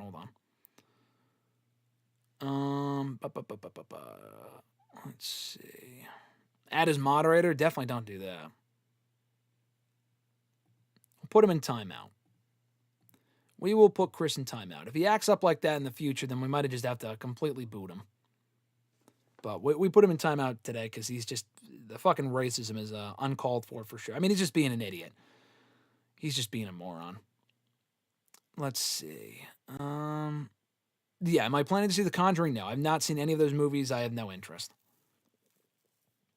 Where's Alexis? You mean Johnny, not Alexia? In the chat, yeah, I don't know. She's a moderator. She's not here. She's working right now, obviously, but she's been busier lately, so it's harder for her to come in and take care of these fools. Punk got his butt kicked all time in the UFC. I am sick and tired of the 8-man tags in AEW. I agree. Punk got destroyed by a guy who does photography for a living. This photographer was also one of the worst UFC fighters of all time. Okay, what's your point? Like Richie said, I applaud Punk for doing it. It must have been scary, but that's how you challenge yourself. Exactly. I'm just glad he didn't continue before getting hurt. I agree. Lapdog, you mean Edge, Return of the Rumble, not Cope. Cope is an AEW. We have fucking Edge in WWE. Yes, that was a great return, though. Johnny said The Rock, Brock Lesnar, Stone Cold are a few options. Which Stone Cold return? I assume you mean Brock in 2012, not the fucking one from SummerSlam this year. But the Brock one in 2012 was great. The Rock one in 2011 was also great. Which Stone Cold one? The one in 2022? Or when he came back from injury in like 2001? Which one are you talking about? Richie also said, I think had AJ Lee's return not have made the dirt sheets, she could have had an all-time return. I think she still did anyway. But it's not even the dirt sheets. I think people, how do you bring out anyone else in that spot but AJ Lee? She could have had an all-time return if it was in like the Rumble. But the problem with the Rumble is that it's not about her. But I guess you could say the same thing about Edge. I don't know. The reason that return on SmackDown was special because it was all about her, but there was no way to tease that and not have people automatically assume it was her. I still think it was an all-time return, but it's not better than the ones that I mentioned. Best all-time women's return? Yes, probably, yes. Maybe Stone Cold return against Kevin Owens. Yeah, I mean, we all knew he was going to be there. It wasn't like a great all-time return, but it was a really great moment, that's for sure. Richie said, I would have to go with Edge of the Rumble and Punk and AEW his overall return to wrestling, period. I agree. Yeah, Richie singing na na na na na, hey, hey, goodbye. See you, Chris. He was being an absolute loser. Get him out of there with that crap. I agree. That guy was being a dick. Yeah, just the fucking. We don't tolerate that shit here on the channel. So, Lapdog, you could say what you want about whatever, as long as you're not being racist or just unnecessarily mean, then obviously I have no issue with you at all. We all have our opinions, even if they're wrong sometimes. I kid. We'll probably wrap it up there, guys. This has been a great stream, a very lengthy stream. Almost 3 years, which 3 years. 3 years feels like 3 years. It's been almost 3 hours. But we'll probably wrap it up here in a second. Johnny did say best wrestling jump ship. Probably Scott Hall and Kevin Nash, right? I mean, when they went to WCW in 1996, they really revolutionized wrestling with the whole NWO stuff, obviously. So probably them. Among other people, but probably them. Richie said, I agree, there's no way to do that without alluding to the obvious. Still a huge pop, had my heart beating like crazy, and was understandably emotional. Oh yeah, for sure. About the AJ return, for sure. And like Richie said, yeah, it has to be Hall and Nash, absolutely. Or Hogan. But the thing is, when Hogan first jumped ship, he wasn't all that interesting in WCW for the first year or two until the NWO happened. Yeah, exactly. Same wavelength. Absolutely. Has to be Nash and Hall. Maybe not Hogan, but Hogan when he joined NWO, then yes. But that would have been 2 years later. And Maria asked, have I ever had to block someone on your channel on the stream before? Yeah, definitely. And even not just me. Alexis is the head moderator here, obviously. She's definitely blocked people or put them in timeout or whatever. So I didn't block Mr. Christopher there. I just put him in timeout for the next 24 hours. If he comes back and starts spewing some more bullshit, I gave him one chance. If he starts spewing more bullshit, we'll have to block him entirely. But yeah, we've had to block people. Not often, which is nice. But there are people, fucking bots and people just being stupid or racist and mean and stuff like that to other people here in the chat. Or annoying. There's definitely annoying people that just spam the chat with dumb shit. Thankfully, we did not have to do it. We have not had to do it all that often since we started doing these live streams consistently earlier this year. I forgot about that, Johnny. That is a great one. Bryan Danielson and Adam Cole had the best jump ship of the last 5 years. Adam Cole was great because it was so soon after he left WWE. His contract expired and he was on AEW television in the main event of All Out fucking a week later or whatever. That was crazy. Danielson we knew was coming, but the way it was executed was great. So, best jump ship of the last 5 years might be Cody Rhodes is also up there, though. Cody Rhodes went from AEW television to WWE TV within a matter of months, not weeks, but months, and he came in with his AEW presentation and presented like a top guy. So that also has to be the top of the list. I feel like the Danielson-Cole ones are better because that moment was just iconic, but the Cody Rhodes one is a very close second. But they're all great. Not as great as Hall and Nash in 96 WCW, but they're definitely towards the top of that list. Thank you guys for checking out today's stream and joining us as always, whether it be tuning in live, chatting in, or watching after the fact, or just watching and not commenting. Always appreciate you fine folks. Shout out as always to our channel members, Alexis, Miss Mod Matthews, Dillon, DiGiacomo, Mrs. Renee, DJ Swerve1 at Swerve1 on IG, Daniel Malcolm at I'm Quarter on X, RJ Marceau at RJ_Marceau on X as well. John Ritland right here on YouTube, Real Honesty with John Ritland. Richie, we mentioned him a moment ago. Check out his channel, Red Planet Wrestling on YouTube.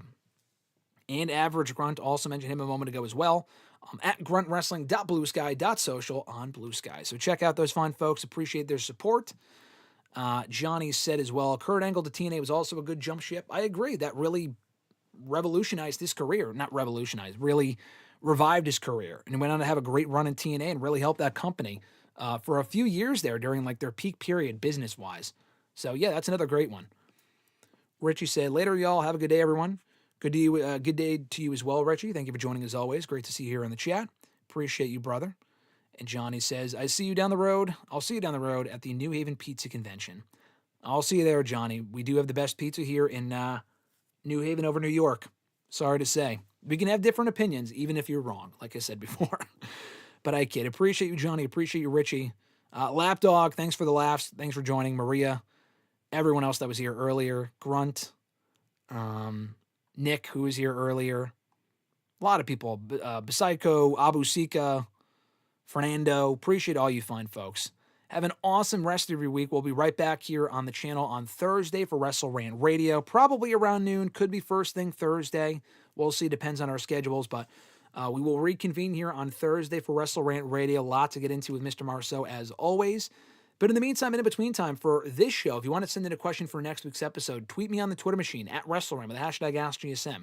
Find me on Facebook as well, facebook.com/graham.gsm.matthews. Drop a comment on the post that I usually put up on Monday nights, if not on the wall itself. And last but certainly not least, drop your question down below in the comment section on this very video. I'll include your question in next week's video, next week's edition. And I agree, Richie, I am very sad as well. No Tyreek or Alexis. Sometimes we get Tyreek, sometimes we get Alexis, sometimes we get them both. But not today. Hopefully on Thursday for WrestleRant Radio. We can only hope. Until next time, folks, have an awesome rest of your week. And we will be right back here on Thursday, like I said, for WrestleRant Radio. Until then, take care, folks.